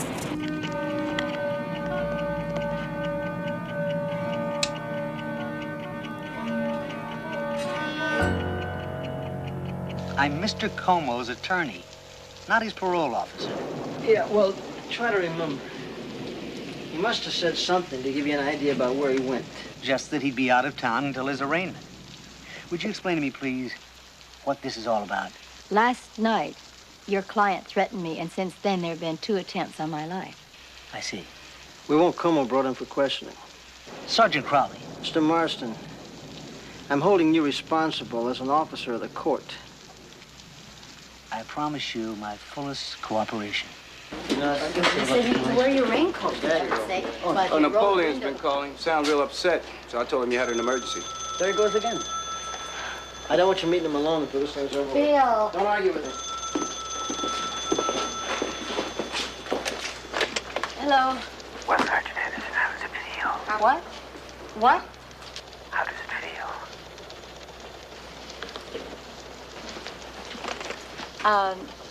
What? Who is this? How does it feel not to know what's going to happen next? It doesn't feel good. That's only the beginning, Sergeant. Only the beginning. Can you tell me why?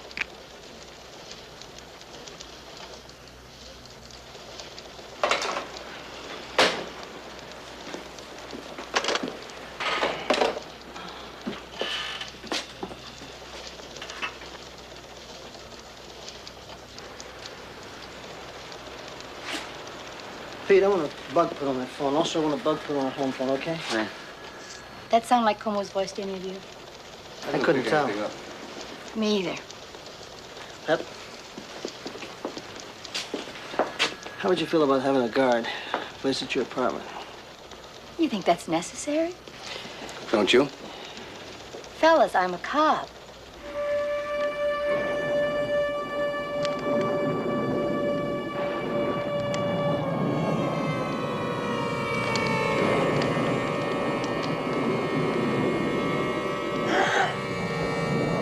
Now I can kill you anytime I like.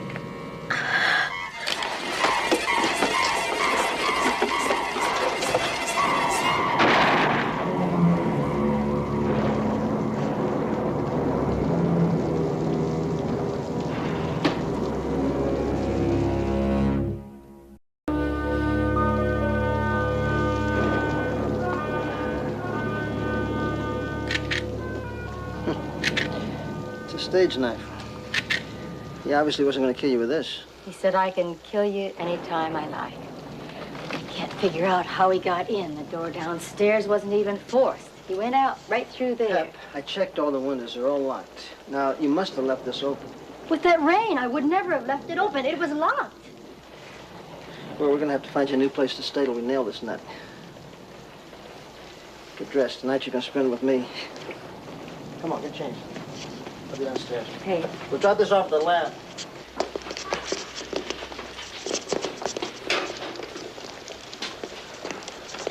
I know you heard it before, Sergeant, but I really think the phones are going to be okay now.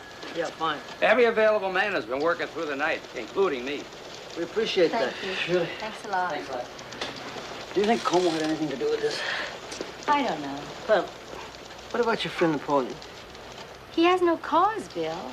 We can't overlook any possibility. Joe. Yeah? I want you to work with Pep. I want a complete file of everybody who's ever threatened your life, I mean in the last 2 years. Also, anybody that you might have the slightest idea would like to see you dead. Does that include you three? That's very funny. I want to know everything there is to know about him, including what kind of toothpaste they use. Okay, I'll get started on it. Yeah, it must be a real psycho to take on a cop. Stop. Hold the phone a half second. It's Napoleon on 5. Not tonight, Josephine. He won't meet with anyone else. If I stand him up again, we lose him. If you go, we go together. Yeah, what you got?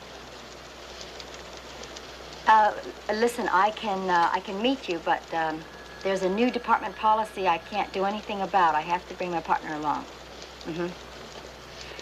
And Napoleon, dear, it is the only way I can deal with you. Okay, I'll see if I can get him to wait in the car. Boy, as hot as it is out here, it's better than the inside, Must be at least 100 in there. Hey, listen, Pep.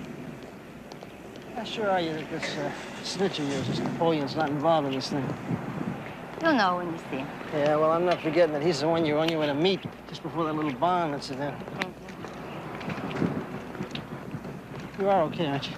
Cut it out, I'm okay. What are you snapping at me for? I'm not the one doing these things to you. Pep, seriously, what's your gut reaction, you know? Down deep inside, what do you feel?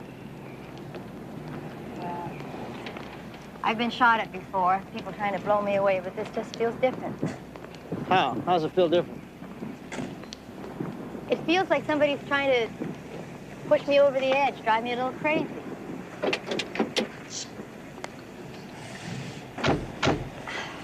What purpose would that serve? I don't know. A psycho? No. Worse. Somebody who knows exactly what they're doing.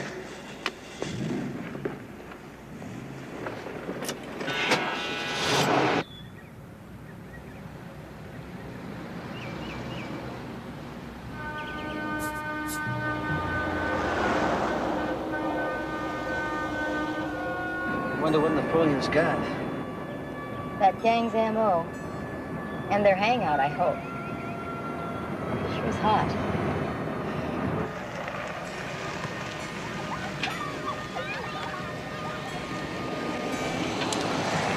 Is that him up there? Yeah. It's right on time.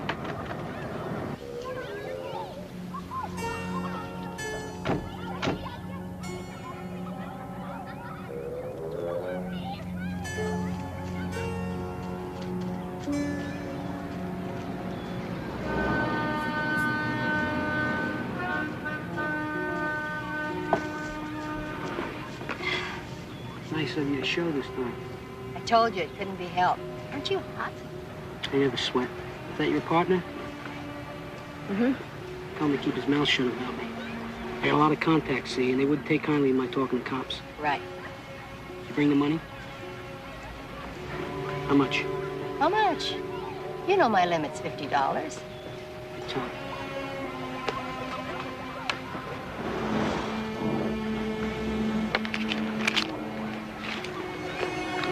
I want another 50 after you collar this group. It's a bunch of new kids. About 20 of them. Clean, short hair. Like back in the 50s, taken after their fathers, I guess. Go on. They operate out of an auto body shop at 2421 Brady Street. Back then, it's like a regular warehouse.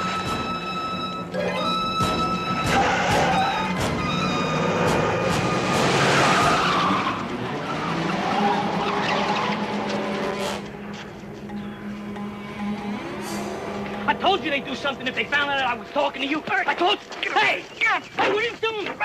Hey, wait a minute. What are you doing? I didn't he set you up.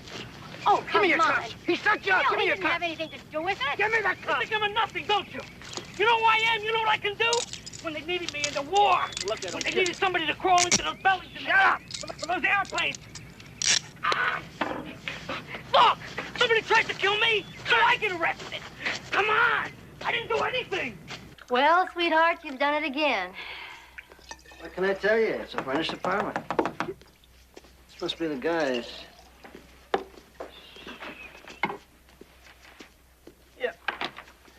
Well, we brought you something nice. Pep, I'll put your suitcase right over here. I had a lady pack it, so I know you'll have everything you need. Thanks, Pete. What you got, Joe? Come on, dig in now. You don't have to ask me twice. Gourmet cooking a la cardboard, huh? Bring an extra chair, Bill. Why don't you eat some, Pep?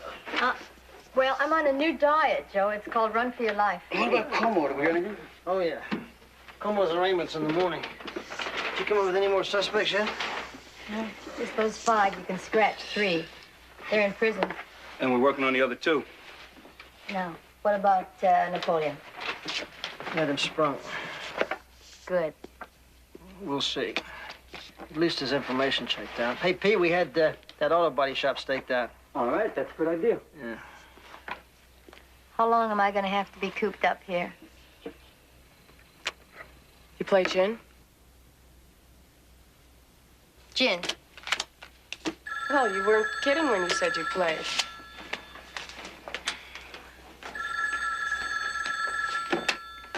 Yes, Marie? Yes, Bill Crowley. Pepper there? Crowley. 33 points. Hi. I'm coming in. That's crazy. No, I'm going crazy, just sitting around here being cooped up. I don't want you taking the chance, Pep. I'm coming in. Pepper, I really wish you wouldn't. But listen, now, if you come in, you take advantage of those escorts. You getting my message? I am not looking to be hurt. See you.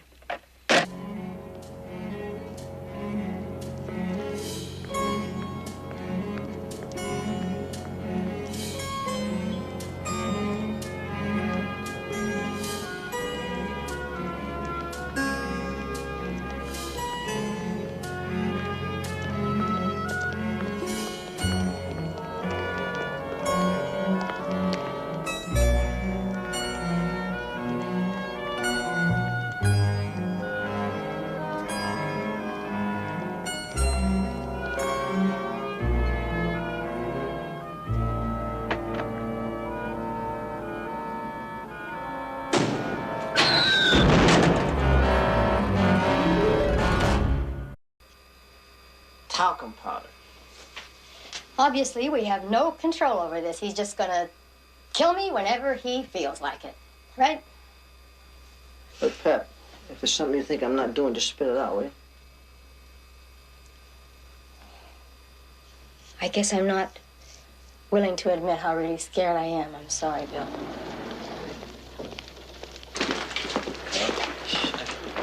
Okay. Come over early, man. Oh, excuse me, Sergeant.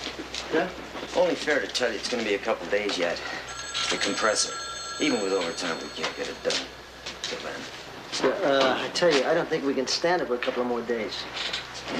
Now, let's see if I can put a couple of extra men on. Yeah, why don't you do that? Just gotta put a couple of extra men on. Good. Pete, Yeah.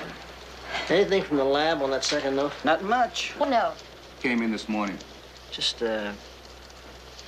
more of the same thing, you know, like your time's getting shorter, that kind of thing. Well, there weren't any prints, but the typewriter make and model has been established.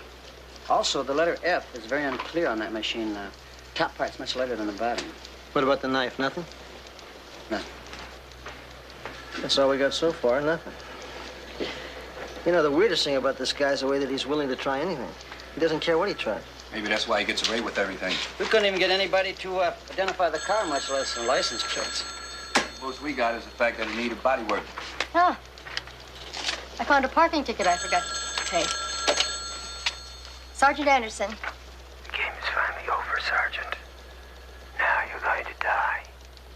In just a few more hours. Excuse me. It's so noisy in here. Could you say that again? I didn't hear you. Who was it? Was it him? He said I was going to die in a few hours. Why? Something's made up his mind. I could hear it in his voice. Something's changed for him.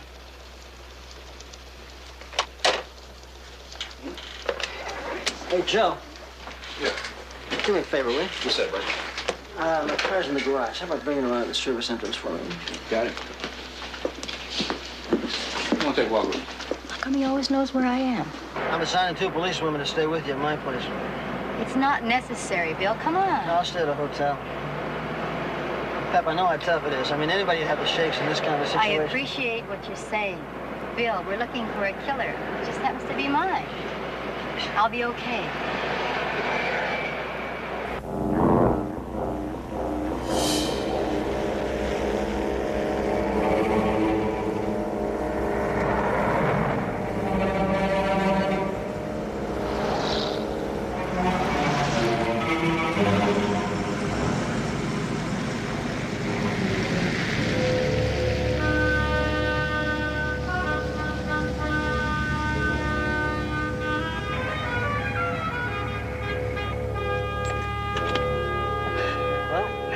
Just gonna be home for a while. Tell me the truth. Got a sink full of dishes in there?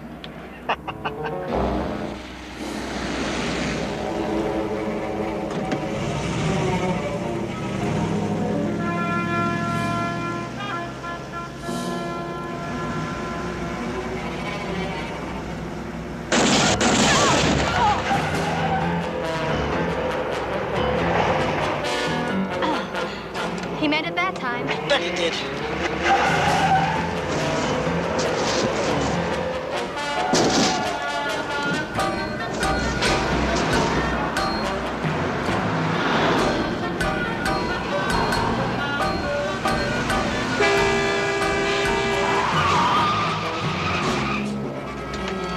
Get out of the way! Get that bus out of the way! Get out of the way!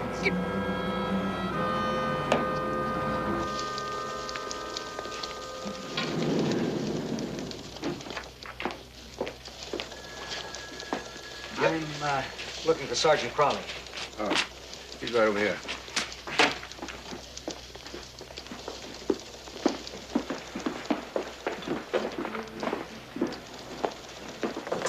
Freddie, just... Yeah, come in, will you? Freddie, just, listen, I gotta have this guy's whereabouts. Just stay on top of it, will you? Okay. Marshal, what can I do for you? How can you work on all this heat? Not well. What's up? I just came from court. John Como didn't show up for his arraignment. I thought you ought to know right away. Did he make any attempt to contact you? None. Marshal, listen, if you hear anything else, let me know right away, will you? Of course. I appreciate you coming in.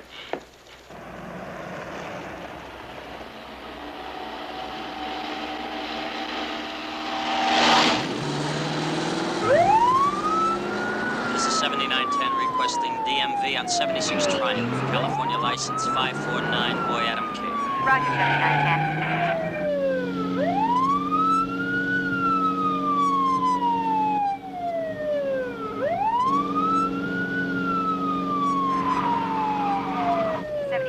License number 5494.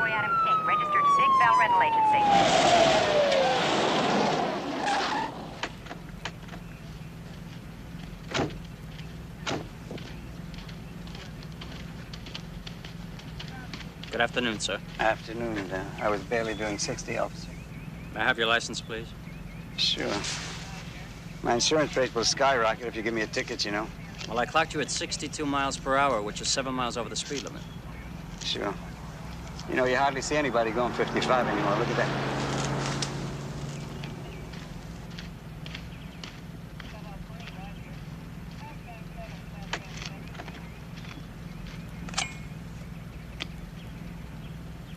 $79.10 requesting wanton warrant on a John R. Como, 8136 Mammoth, Ventura. Roger, 7910. Stand by.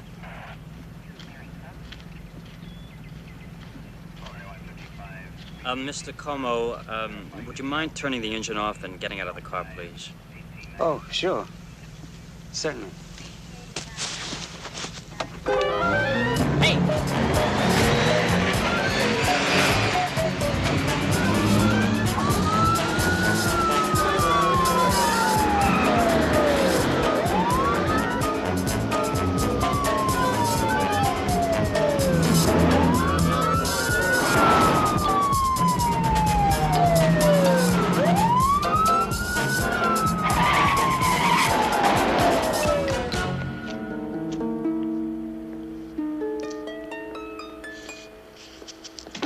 My friend here tells me you're having a little trouble, Sergeant. He didn't deny or admit anything. But I sure, why should I? With all the charges against me, why should I? It was you, wasn't it? I don't know. Was it?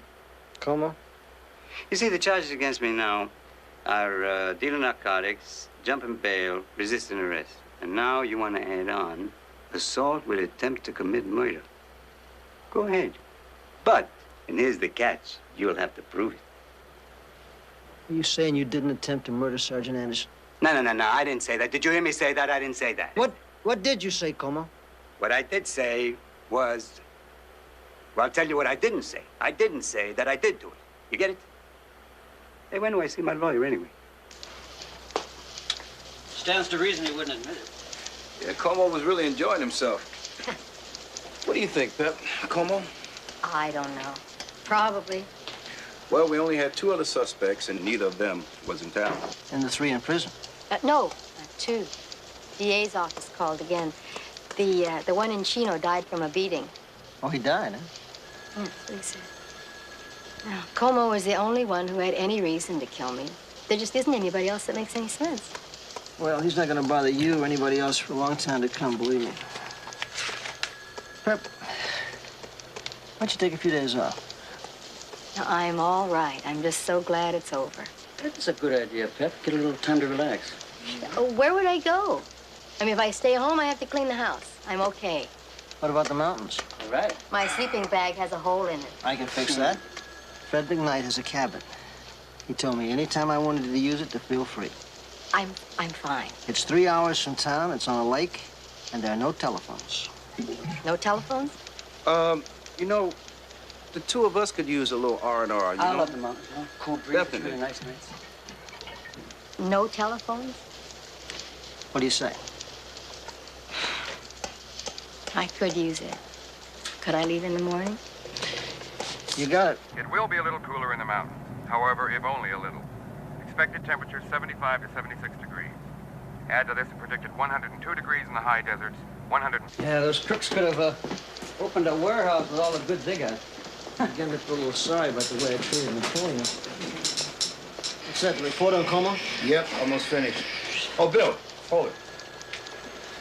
You know, Pepper tried to reach Napoleon last night. What about? About that other $50 she owed him. But the desk clerk said he checked out. He'll be back. Snitches don't give up $50 that easy. Yeah. There we go. Check it over, Bill. Yeah. Can you imagine being at the mountains right about now? I can imagine. Really? What's the temperature there? TV says 75. 76. 75, 76. We might have Joe. to go up there and coax her back. Joe. Yeah, typo? No, where are the notes? What notes? The notes to Pepper, what'd you do with them? In my desk. Get them from me, please. Yes, I have. Come on. What? What's wrong?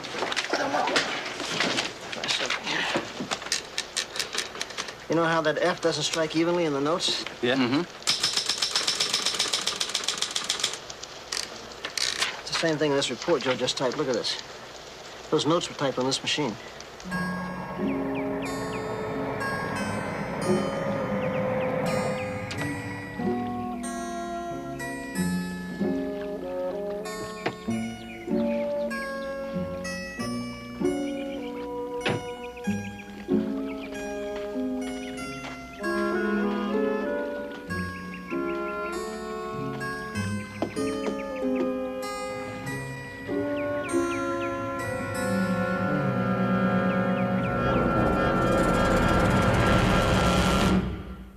The pieces together ourselves. Yeah, look, just get somebody up there right away, will you, please?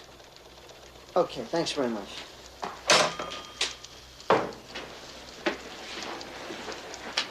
Confirmation from the lab. The notes were typed on that machine, all right. Now, did you have any luck reaching the ranger station? Yeah, they're sending one of their men up.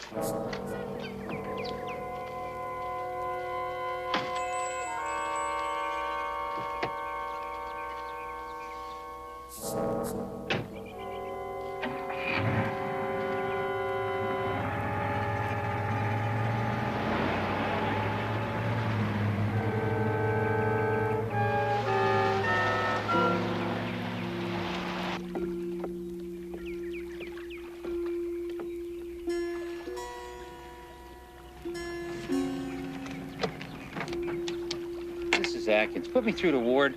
Hang on. What do you got, Mike? There's nobody's at the Caswell cabin. That's strange. You want me to do? Hang around here or what? Meet you over in Sector 15. A kid broke his leg. Do what you can for him until the ambulance comes. Then check back. I know it's mighty strange around here. A lot of people running around here I don't know. Yeah, the air conditioning repairman, cleaning people. Don't forget the electrician. Yeah, but they were only there one day. Well, the rest of them were in and out a hell of a lot. You know, it could have been somebody on the floor, because nothing's locked. Now we know how the guy got into her apartment, because she keeps her purse in that bottom drawer half the time. Yeah, you know, and he waited for his chance, made an impression of the key, and got a duplicate. With who? Hey, it's on again. All right. Hey, wait a minute. This guy's been here all the time. Hey, buddy. Buddy, come on down. We'd like to ask you some questions. How long you been here? Since before you came in? I've never noticed. I thought he was the same. But where's, the regular guy? What happened to him? Simmons? Yeah. He called in sick. They rushed me right over. Got me out of bed at 5:30.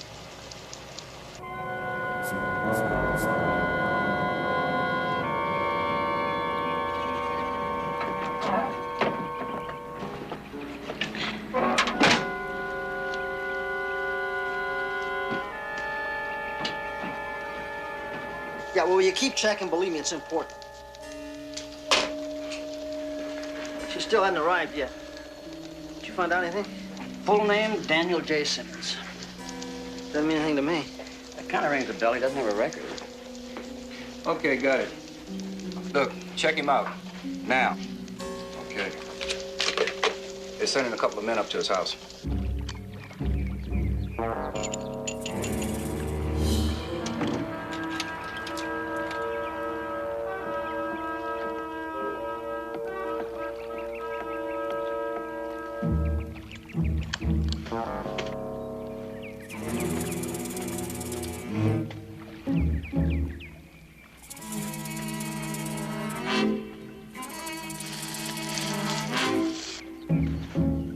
Look, you stay on top of that, yeah? No. No, listen. I'll be right here if you hear anything, okay? Okay. Nobody home. Neighbors say he left this morning, hasn't been seen since. Hey, Bill, Simmons, the name. Wasn't that on Pepper's list of 5 suspects? He was the guy that was beaten to death at Chino, wasn't he? That's right. What?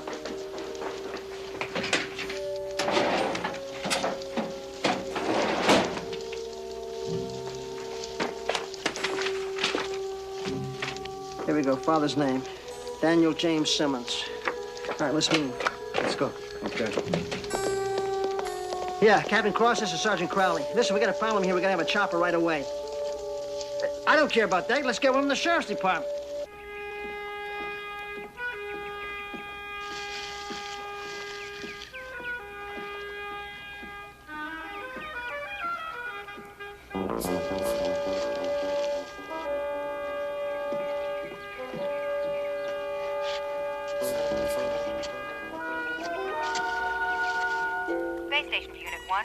Speaking, Mike.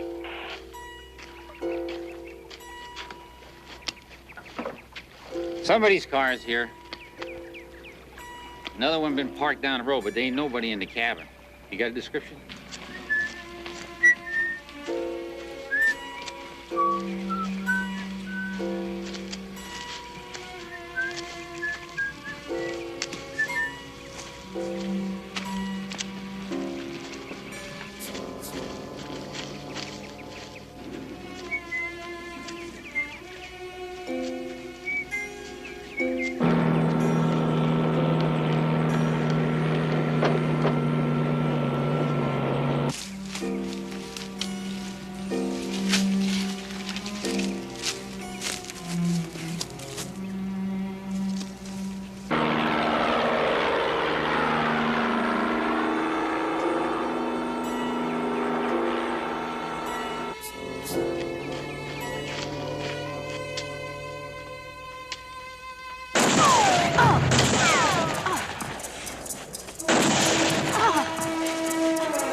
Put me through the ward.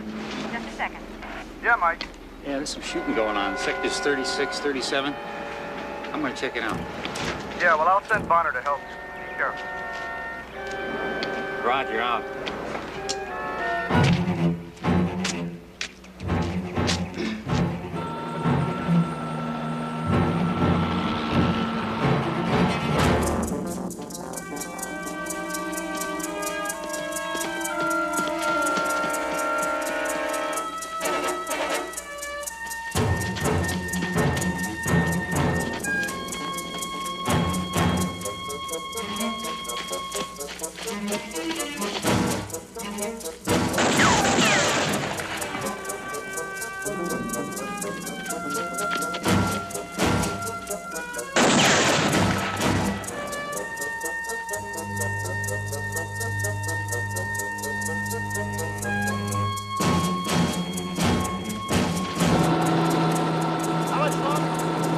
Approximately 10 minutes.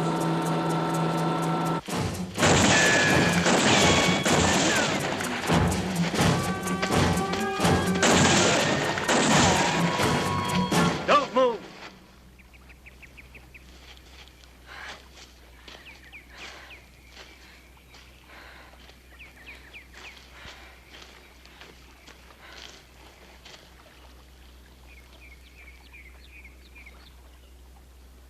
Why are you doing this?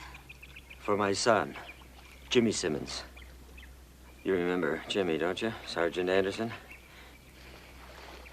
Mr. Simmons, I'm sorry, but your son died from a beating in prison. He wouldn't have been in prison if it hadn't been for you. You set him up. You testified against him at his trial, but you didn't tell the truth. How you lured him, how you wear clothes in such a way that... 5 women identified him as their rapist. I didn't lure him. They're gonna believe you? You're all alike. You wear your clothes, everything to lure a man. Men were raping women in covered wagons when they wore skirts, long skirts and blouses up to their necks. Your son was sick. No. Killing me is not going to bring your son back. Put the gun down. He was all I had. He was good. Put it down. It's gonna haunt you. What you told the jury, but when they killed him, I knew I had to take revenge. I'd never hold my head up. You hear me? And I'm gonna kill you! Hold it!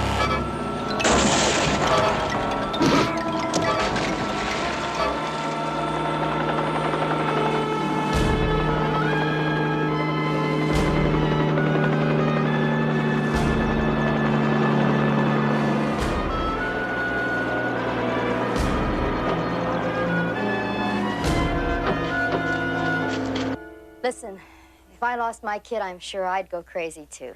Yeah, well, I'm glad we got up here when we did, even though we wasn't much help. If you hadn't notified the ranger station, I wouldn't be here. I don't even like to think about that. I'm just glad Mike wasn't killed. Oh, it's Mike now, is it? When they're good looking, it's Mike, is it now? Excuse us. Well, he's in for a nice thank you, and he gets back. Uh-huh. From all of us. Speaking of thank yous, if I ever suggest you go to the mountains for a rest again, you just hit me in the head with something, okay? Mm-hmm. Look, since we're all here, why don't we take advantage of it, Oh, right?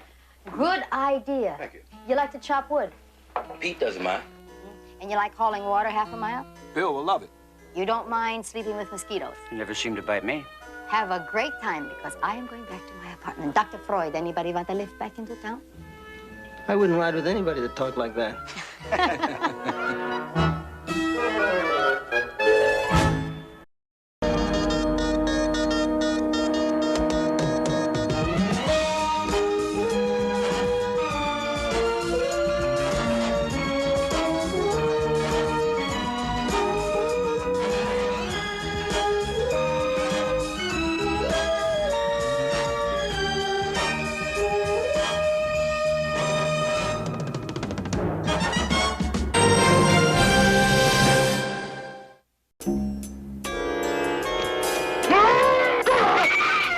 Trick or treat, Daddy.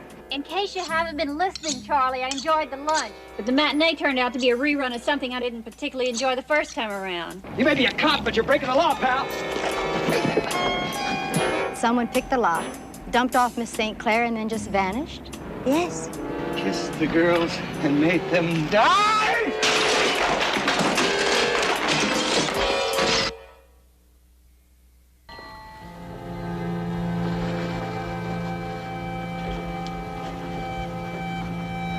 Look, why don't we just forget the whole thing, okay?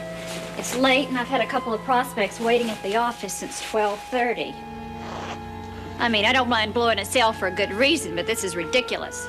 If you got problems, why don't you do me a favor, Charlie? Why don't you work them out with somebody else, a doctor, a shrink, whatever the case requires. You know, there's all sorts of ways of getting help. Therapeutic ways that don't involve non-professionals like me. See, I'm just not equipped to handle your situation. My husband, my ex-husband, he had the same, well, to tell you the truth, Charlie, when it came to the bewitching hour, you could have been twin brothers. Oh, and did I take it all personally? Thought that the only solution would be a quick trip to the medicine cabinet. If we'd had as many sleeping pills as aspirin, I guess I'd be dead right now. I guess I'd be dead for a whole year.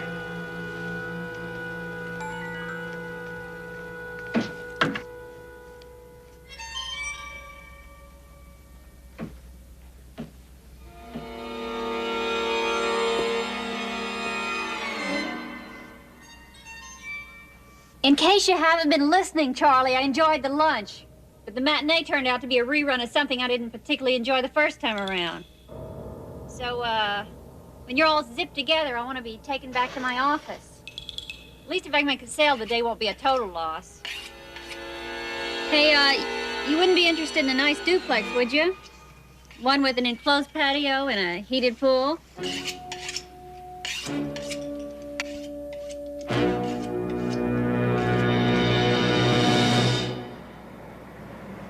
12Y50, code 1.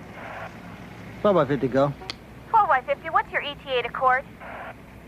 12Y50. Tell the DA that I'm running a little late. I'll be there in about 10 minutes. 12Y50, roger.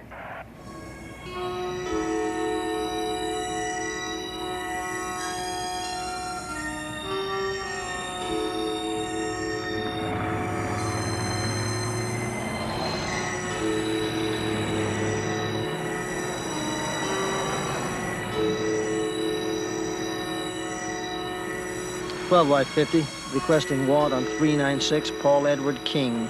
Stand by. 12Y50, roger. 12Y50, 396 Paul Edward King, no water warrant.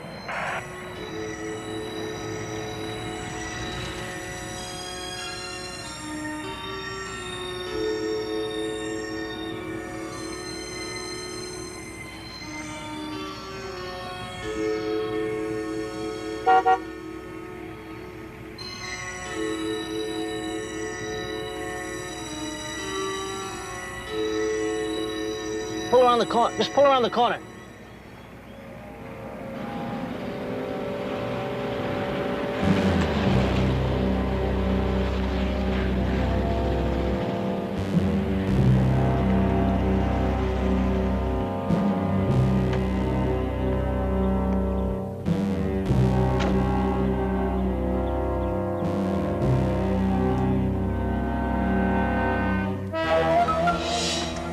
See your driver's license, please. What's the problem, officer? Certainly couldn't have been speeding. This your current address, Mr. Hollis? Yeah. Look, I'm in a hurry, so if I've broken some law, I'd like to know what it is. Where are you headed, sir? I asked you what the problem was. I don't have to tell you anything unless there's a legitimate reason. Sir, you seem very nervous to me. You're perspiring a great deal, you know. Good Lord. It's 102. You stop me because I'm perspiring? Do you mind stepping out of your car, please? Yeah, I mind one whole hell of a lot. You want to please step out of your car, sir? Look, I'm an architect, okay? I own my own firm. If you're interested, it's about 6 blocks straight down. It's 4222 Elm. My name is in the lobby and on every door on the top floor. You want to give me your car keys? You gotta be kidding. No, sir, I'm not. You want something in that hand, I'll give you my lawyer and about 5 of his associates. Take one step back. Take one step back. There you go, right there. Now stay right there. I mean, stay right there. You may be a cop, but you're breaking the law, pal. You open that trunk and your department's gonna be in the middle of the biggest lawsuit it's had in 20 years.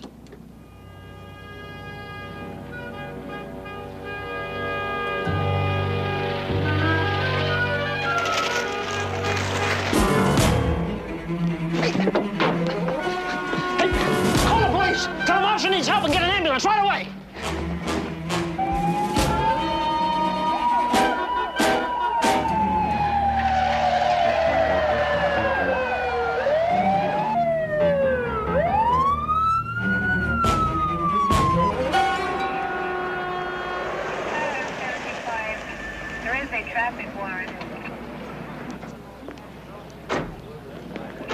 Who put out the call?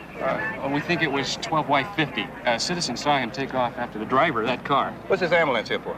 Oh, didn't they tell you? No. Oh, we've got a victim. She was in the trunk, stuffed in a garbage bag. Joe. Yeah. You better ride with her and get a statement if you can. Anything. Okay. Okay, fella.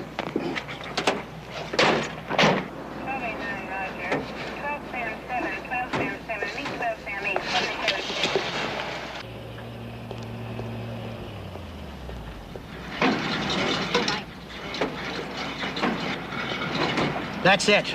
You pull him over because you felt something wasn't kosher. That's your probable cause. What can I say, Captain? Now, the minute I saw the guy, I knew he was dirty. Cops intuition. You can call it that. Good old sixth sense. Well, I'll tell you this, it's right more times than it is wrong. Well, try selling that to a jury. It's like peddling a load of ripe garbage. But this guy was dripping wet, Captain. He's sitting inside of an air-conditioned car, sweating, dripping wet. Maybe he had a glandular problem. What he had was guilt all over his face. Well, that's too bad, because from what you said, we won't even get our filing. Hey, why don't we slow down long enough to think? I mean, what if Bill hadn't opened that trunk for whatever reason? Somebody'd be dead right now. Don't get touchy, Pepper. I'm not touchy, but just once, for a change, why don't we start dealing with something positive? Why is she so touchy today? I don't know, Cap. Maybe it's the heat. Hey, Bill, what about this?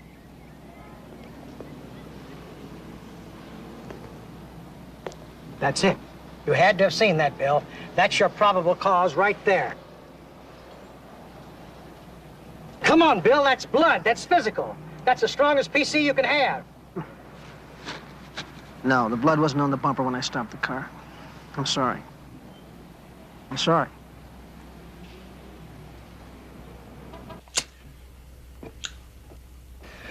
What I need to know, what's very important for me to find out is what you've said. Every word, even what you might have let slip.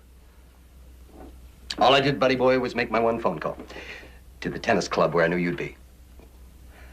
Now, what's this slip routine? If I'm not mistaken, the word usually implies some kind of devious behavior. You think I'm guilty of stabbing that slut? Is that it, kid? Hey. I don't care if you're the West Coast slasher. I'm here to protect you and to see that you protect yourself. Beginning to sound like Mummy. Your mother, God rest her, was not my favorite person. She wasn't anybody's, Ron, including good old Dad or any of his girlfriends. Look, what's the situation here? They gonna book me and take away my wristwatch and shoelaces and things? They might go through the motions. But you really don't have too much to worry about, even if you did shoot off your compulsive mouth. Poisonous fruit from a poisonous tree, Charlie. The search is no good. They didn't have probable cause. Anything that might develop as a result of that is called fruit from a poisonous tree. It's not admissible. I mean, they can't do anything? Nothing at all? They could file, but they know they'd probably never get it past a preliminary hearing. You're home free. Believe me, I'm just as concerned about this as you are. I just need something a little more tangible to go on other than, what are we talking about here? Sixth sense. Let me tell you something about Sixth Sense, Mr. Prosecutor. It keeps more cops alive and solves more cases than any crime lab or training exercise I know about. And when was the last time you launched that towards a jury and watched it come back and hit you smack in the face, huh? No, we just better hope that this girl stays alive and is able to testify. What if she dies? No, I mean, what if it becomes murder one? Are you just going to sit back in your chair like that and tell me that as far as your office is concerned, it's a legal wipeout? If she dies, Sergeant, we are left with zilch. That's what I'm going to tell you. Because we don't have witnesses, we don't have any admissible evidence. Technically speaking, we won't even have a corpse. You listen to me. You go out and get me some legally obtained physical evidence, and I'll file your case for you. Okay? Well, it's about time.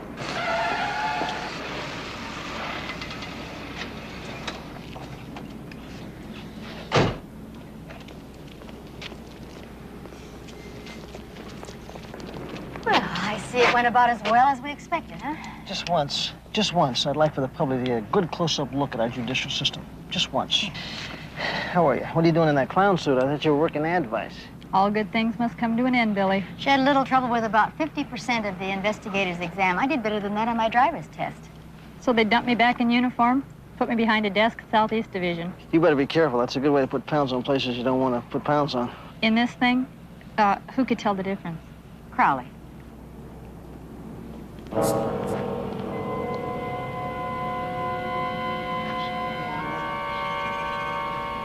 Bye-bye, officer. Hope I didn't ruin your day. Oh, we all knew it was going to happen. What's the big surprise?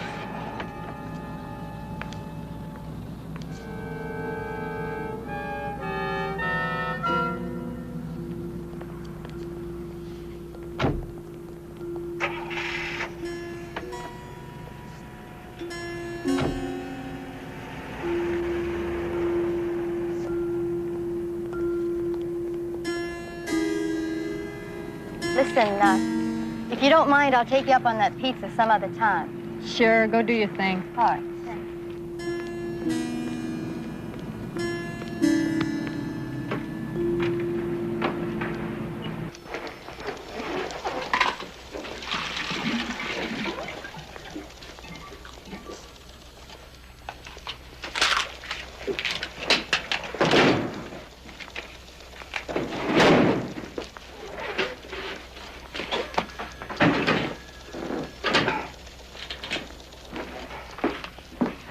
Want to get something to eat? Not particularly. Sandy's across the street. I can call her and she can bring us back some pizzas, okay? Look, you don't like the system right now, and neither do I. But neither one of us has had anything to eat for over 7 hours. Come on. I'll treat. I'll even leave the tip this time, okay? I'm looking all over for you. Joe just called from Central Receiving. That girl that you found, the stabbing victim, well, she just died.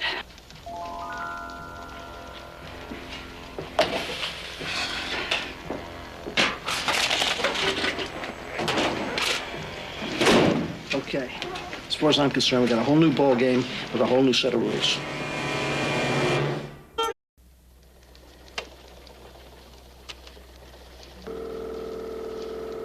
Police Department, 36. It's the police department? Yes, it is. Well, I think I witnessed a murder across the canyon from where I live. This guy was stabbing a woman. What was the address there? Where? Where you're calling from? Why? We'd like to send someone over to talk to you and fill out a statement. Hello? Hello? Police Department, 36. I called you about a murder yesterday afternoon. It was in the paper this morning, so now you know I'm not kidding. You said you saw a woman being stabbed across some canyon. Wasn't that it? I saw the whole thing through a telescope. Just like it was Don't make happening conspiracy, right in Sergeant front Crowley. of me. Like Sure, of course I do. I could. Like you could what? You just give me the address and I'll be right I over. could reach out and touch them I don't with my think it's silly at all. No, I think we better talk as soon as possible. Could you Sooner identify the better. them? Either the attacker or the victim? 4307, 36th Street. What was your name again, sir? I don't Okay, think I wrote it you down just sit tight. I'll be there in 15 minutes. I didn't give you my name. You're not going to trick me either, so don't try.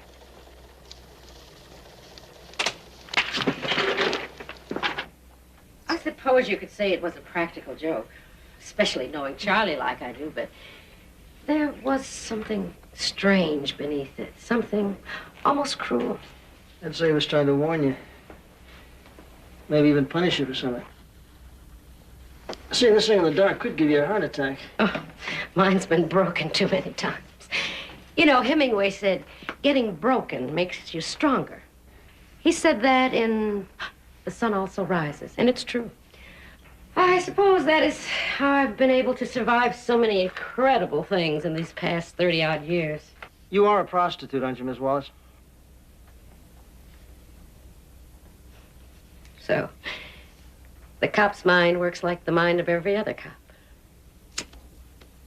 No, I just had a hunch you didn't earn your daily bread sketching nightlife at O'Connor's. So I had you checked out, and I was right. And from now on, the old hussy gets the respect she deserves.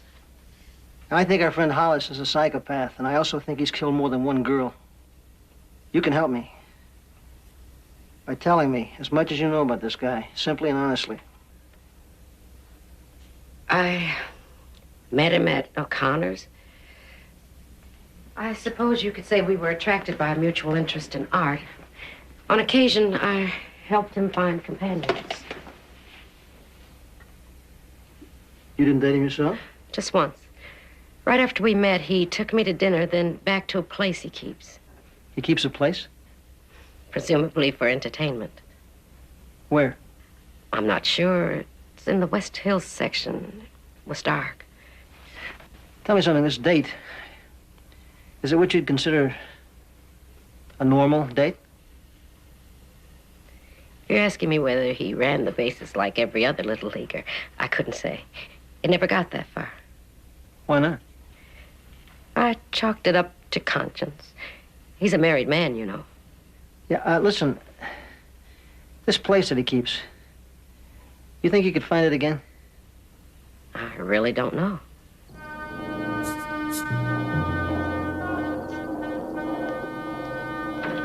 Ron?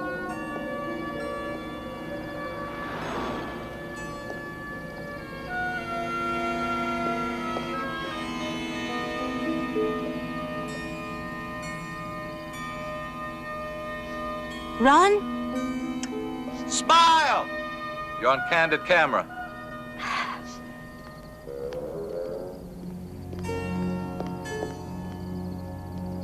What are you trying to do? Dear heart, I'm trying to announce our friendship to the whole of depraved humanity.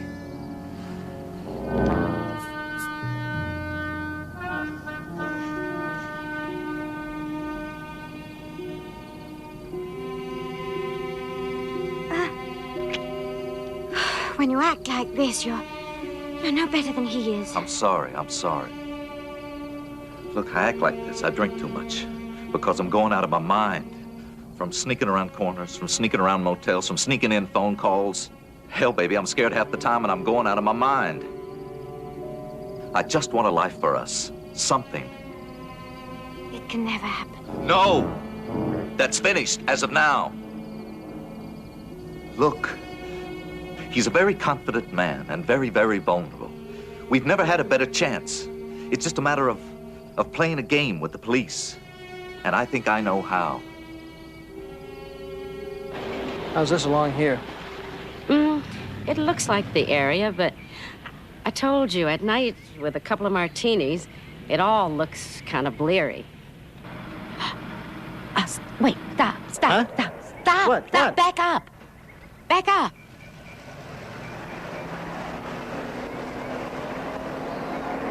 That street there. There's something about that street that looks familiar.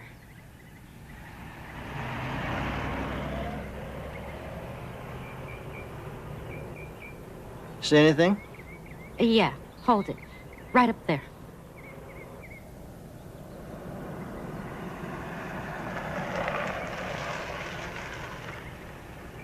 That's what I remember, right there. You sure? Yes, that beautiful bottle glass, because I asked him if he'd had it put in, and he said it was already there when he bought the house. You want to see something even better than that? Look right over there.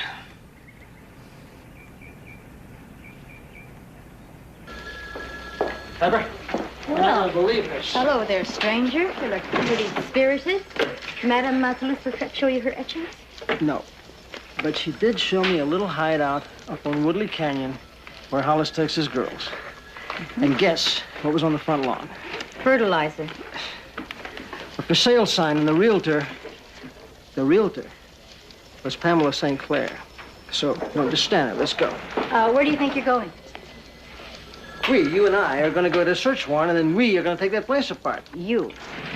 Not me. You are headed to court alone. Tri Department 95, Judge Kramer. He's issued a bench warrant for your arrest.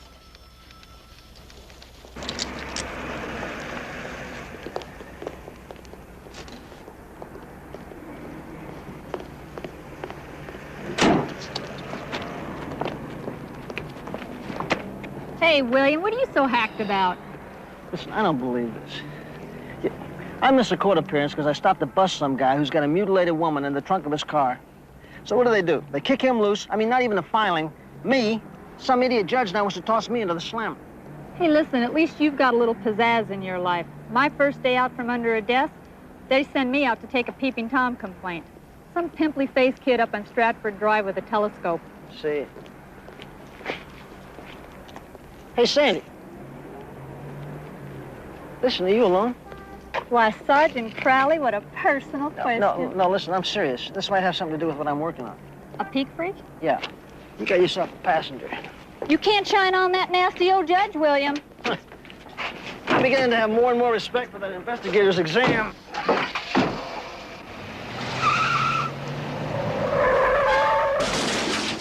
You got worse than I do.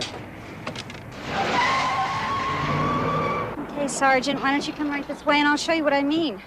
My problem is that I'm alone most of the time. My husband travels and he's on the road a great deal. Now, and I feel a woman has a right to a little privacy in her own backyard. And if I get the urge to all of a sudden take it off because I want to exercise or sunbathe, then I feel it's between me and whoever happens to be my guest. I mean, you know, within the privacy of a person's own environment, they have the right to do whatever they want as long as it doesn't hurt anybody else. But I'll tell you what really makes me mad is when I come out here and undress, that snot-nosed kid is up there watching me with one of those 1,000-powered telescopes. Excuse me, Sergeant, I finally found a parking space at the bottom of the hill. The devil is that? Officer Palmer, ma'am, at your service. I asked for a policeman. You got one of our best, Mrs. DeLuca. Officer Palmer's had extensive experience in this type of a situation. Oh, yeah? Well, why the hell isn't she up there arresting that creep? Well, it's because you haven't shown us which house yet. Oh. There it is, right up there. You see between those two trees? What is that, Stratford Drive? You better believe it. And what is this street here? Is that Woodley Canyon? Yeah, but what does that got to do with it? Hey, where are you going? You just stay put, Mrs. DeLuca. You've been more help than you'll ever know.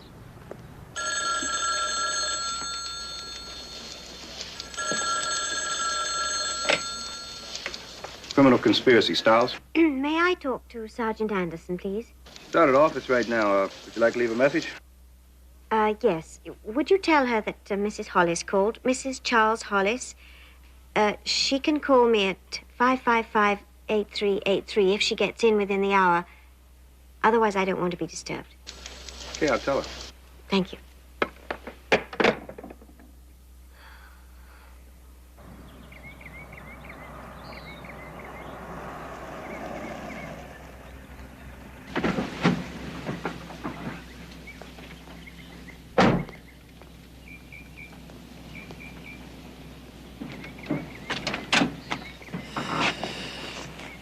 Yeah, it's gotta be it.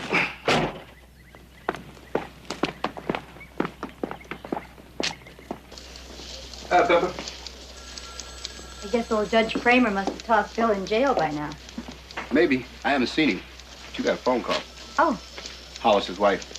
She said if you were back within the hour, you should call her. Mm-hmm. Made about 7 minutes. Hi. I'm Sergeant Crowley of the police department. Is your father and mother at home? No, they're not. They both work. What about your brother? I guess you've got the wrong place. I don't have any brother. Son, may we talk to you for a minute? What for? Look, son, if I have to come back, it'll be when your parents are here. We can do this now or later. It's up to you.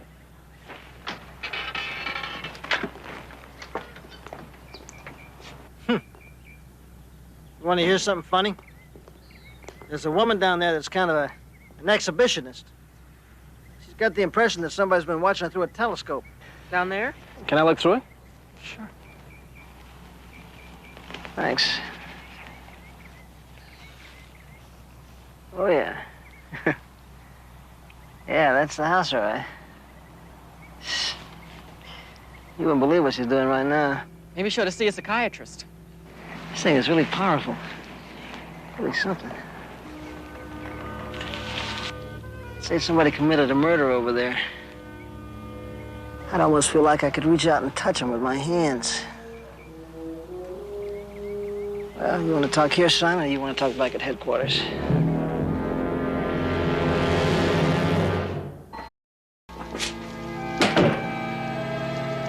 Sooner or later, Bruce, you're gonna have to say something.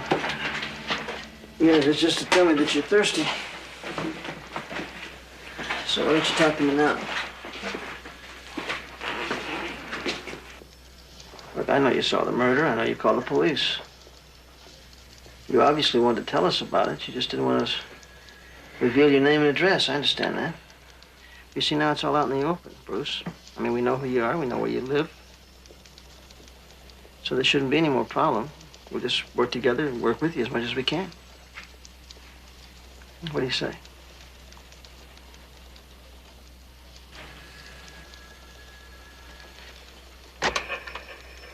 Police Department 36. Is this the police department?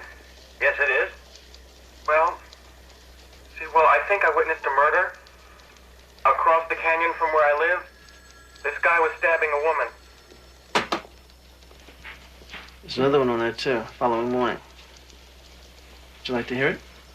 That may sound like me, but it isn't.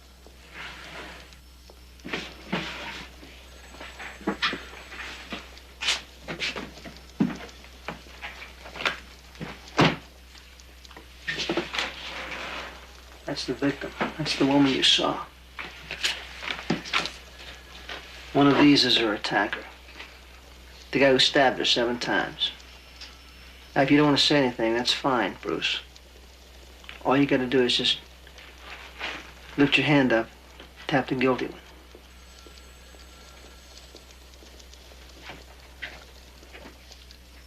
Bruce, just tap the guilty one, okay? Please? There was a kid who lived on my block.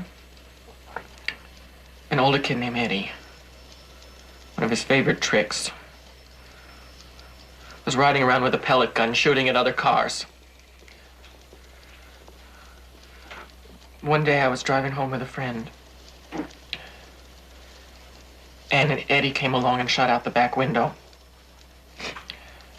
I guess we could have been killed. Dad went to the police. We were all willing to testify. But you know what happened? The district's attorney's office wouldn't press charges.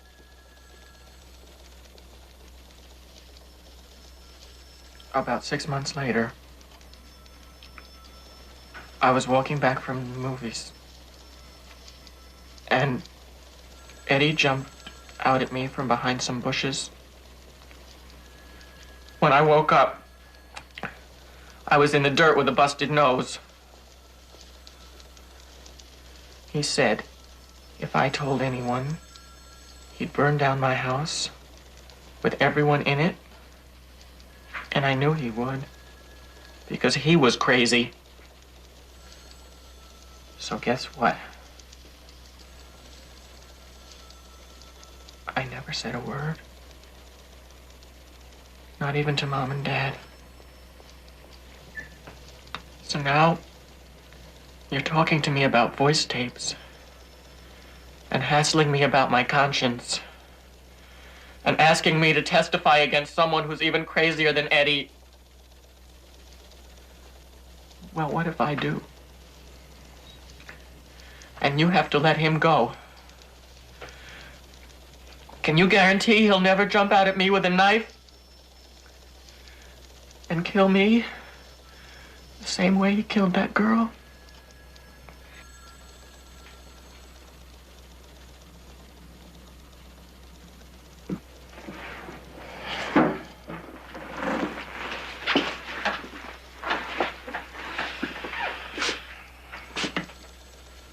It's okay, Bruce. It's okay.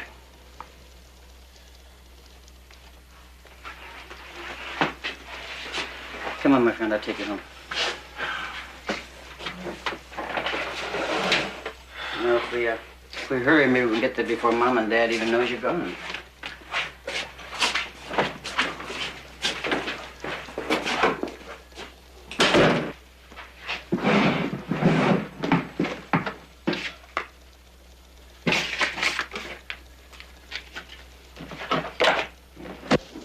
Hey, Bill. Pepper get you? No, I thought she went home. No. Hollis's wife called. She went out to see her. Why didn't you go with her? She didn't want me to. She thought that she'd do better alone.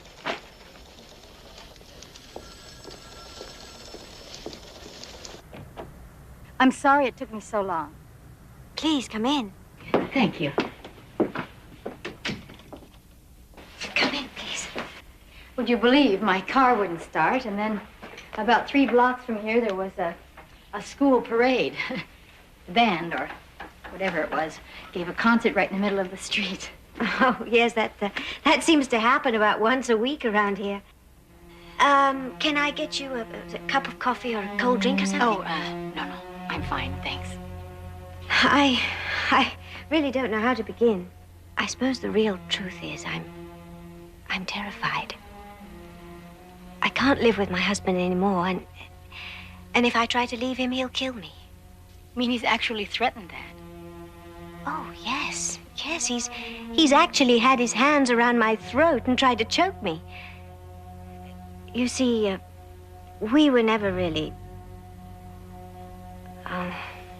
what I mean is, the bedroom side of our marriage never really... At first, I told myself, well, I had to tell myself that things would get better, change, but they never did. In fact, they got worse. Sicker. More and more depraved. Mrs. Hollis, what is it you're trying to tell me? What I'm trying to tell you is, I never met him at any restaurant that night. The night that Pamela St. Clair was killed.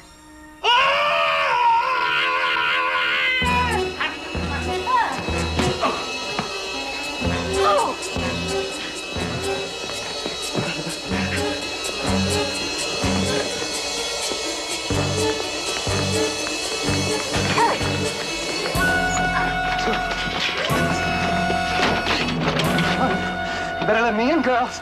Better unlock this door. Who's that knocking at my door? Naughty, naughty. Mustn't frustrate Papa. Mustn't do that. No, no, no.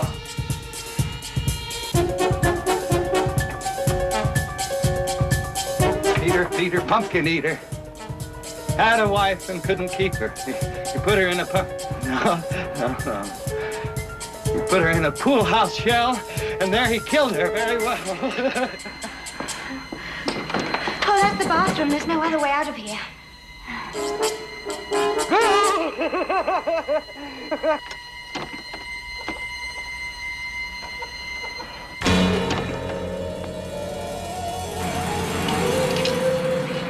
Kissed the girls and made them die!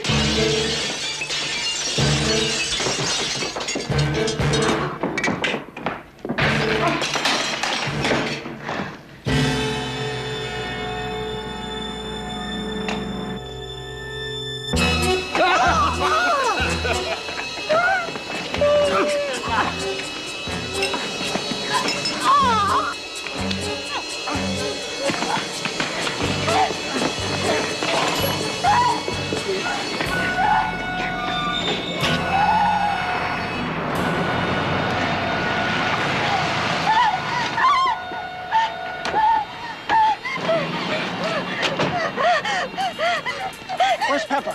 Where's she?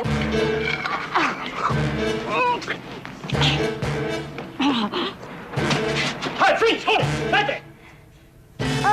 Move out of there, Pepper.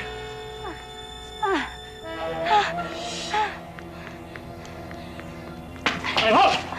All right. Get up now. Put your hands on top of your head. Get him up there. Let's go. Put him up. Get him on top of your head. Let's go. Get him on top of your head. Let's go.